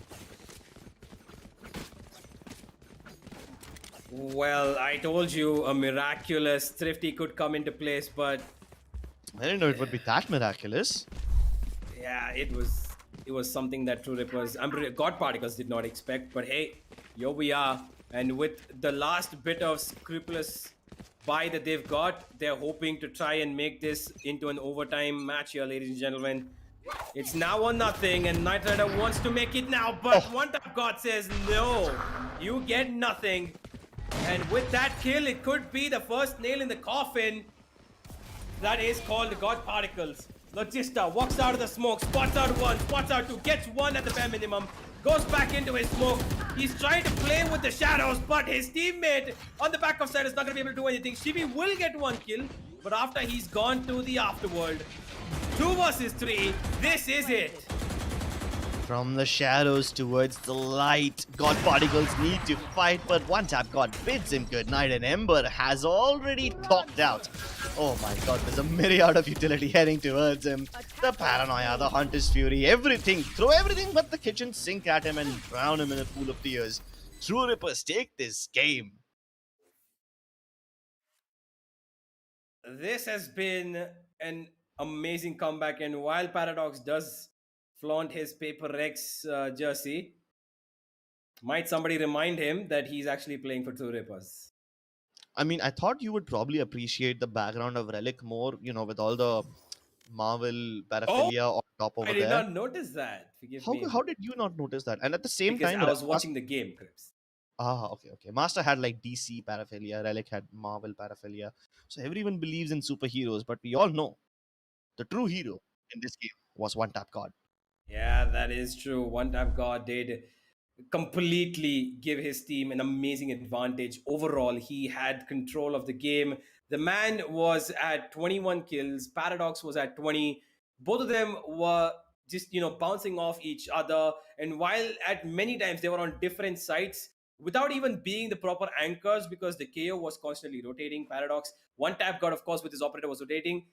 They are the ones who made the most impact in this game. And when that first half started, I would have expected something to go on the side of God Particles, because I thought that they're going to have a little bit more comfortability being on the defense. But hey, let's move to the match highlights while we go on this. Forgive me. God Particles were on the attack, but it didn't really seem like they were the ones on the attack, did it? Oh, not at all. Once True Reaper started to get the flow of it, they started to dynamically alternate the level of aggression they have. Sometimes you'll see them just holding onto the sides, and that would have been enough. On other instances, you'll see people peek out of tree, go all the way towards mid, or maybe brush out of B link or something like that. So yeah, True Rippers kept on changing things, not just when they go aggressive, but also where. So both those W's being unanswered by God Particles kinda kept the W away from them, if you know what I mean. Yeah. There were multiple times where they did, every single player on True Rippers, like this play right here, Crosshair did, Individually they made pretty good plays, right, without having the need for any support. And of course the aggression that they showed, everything was just perfectly done. And especially the aggression that Paradox and One Tap God were relying upon worked wonders for them. And of course there was nothing that was going to happen otherwise when they had such a momentous, a snowball running through the field and building up on as much snow as possible. When you allow the opponent's main duelist, the only duelist with an operator, to push up on your backstab, how many times did One Tap got backstab again with the operator? I saw him once with the op, but he backstabbed plenty of times, not necessarily with the op. Yeah, he did though, right? He backstabbed so many times, and even though the side of God Particles had a killjoy, he was Yeah, never really stopped, was he? Because Logista nah, actually kind of died out so many times early on in the round that exactly. immediately that factor of backstab was well open and established for them to exploit. Yeah, Logista had a pretty bad game this time. I really feel bad for him because he had zero frags up until what, 10, 11 something rounds in the game. And then he got his first frag to get his team another round, the third round. So, yeah, that kind of stuff happened. And, the bait and switch also from True Rippers was incredible. Like over here, Crosshair sets up the bait, Knight Rider kills him, but with that, Relic gets a triple.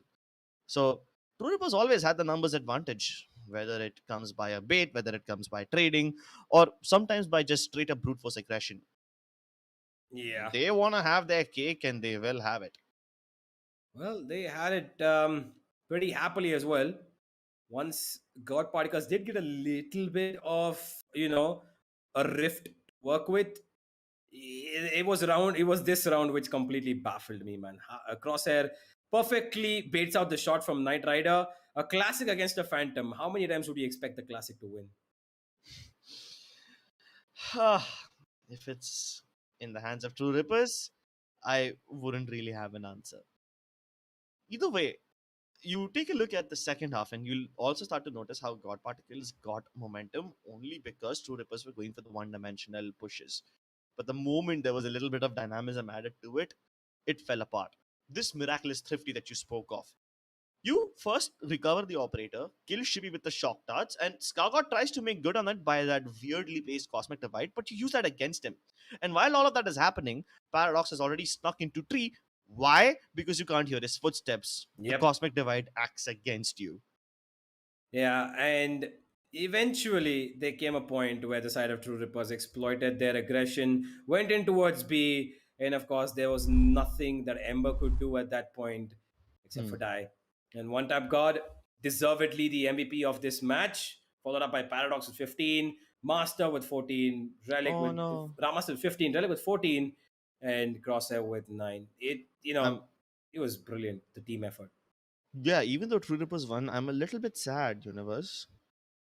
Because One Tap God is the MVP, not Paradox. Which means Paradox now cannot catch up to Draw fuel. Jaw Fuel, yeah. I mean, he's got plenty Eh, of other chances, so we'll still Yeah, get to see him in action. But yeah, not they'll he won't outrun him just yet. they'll probably face off, right? Yeah, they In will most likely. maybe they'll face off in another match or so. Maybe in the upper bracket final they could face off, but let's see where that leads them. But for the moment, ladies and gentlemen, God Particles have been thrown down to the lower bracket. Something that honestly I would say not a lot of people expected. Although this match we did know that this is going to be a three mapper, with the recent form that God Particles had actually had, especially when they had been through, the VCC as well, these players had, a really good run of form. They had players who were performing individually as well as cohesively as a team. But here, True Rippers have got the better of them. A very dominant first half on Ascent. Watch them the victory. Let's have a look at the brackets. It's nothing that we're going to be throwing about too much. It's just been the first match, but God Particles have been sent to the lower brackets, and they will face either one of Team Snakes or Team Valor in the days to come, whoever loses.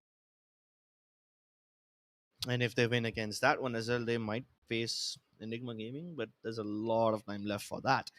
Tomorrow, ladies and gentlemen, we also have some amazing matches for you.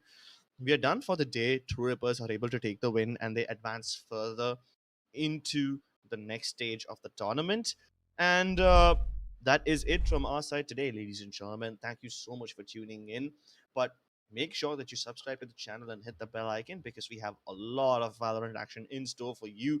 Tomorrow, we have Reckoning Esports going up against Oculus 5, and that also is going to be amazing because Reckoning Esports were kind of undefeated, and Yep. Oculus 5 are very promising, especially with the changes that they've had recently. So make sure that you subscribe to the channel and tune into the game tomorrow as well.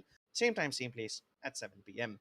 Before we head off, we're going to make sure that you get all that you need to get your Valorant and any other game for that matter action at top notch. Make sure that you check out the lovely products from Intel because they provide the best gaming value by providing the best overall gaming experience. And don't forget the lovely monitors from LG Ultragear 145Hz IPS. Instant improvement in aim. And of course, crucial also, making the load times of your SSDs incredibly quick. Of course, while you have all this amazing gear, you need some amazing swag as well. So check out our friends over at 656 and show them some love as well. Follow the hashtag Game with Intel and have a nice dinner. We'll see you all tomorrow.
One, two, three, let's go.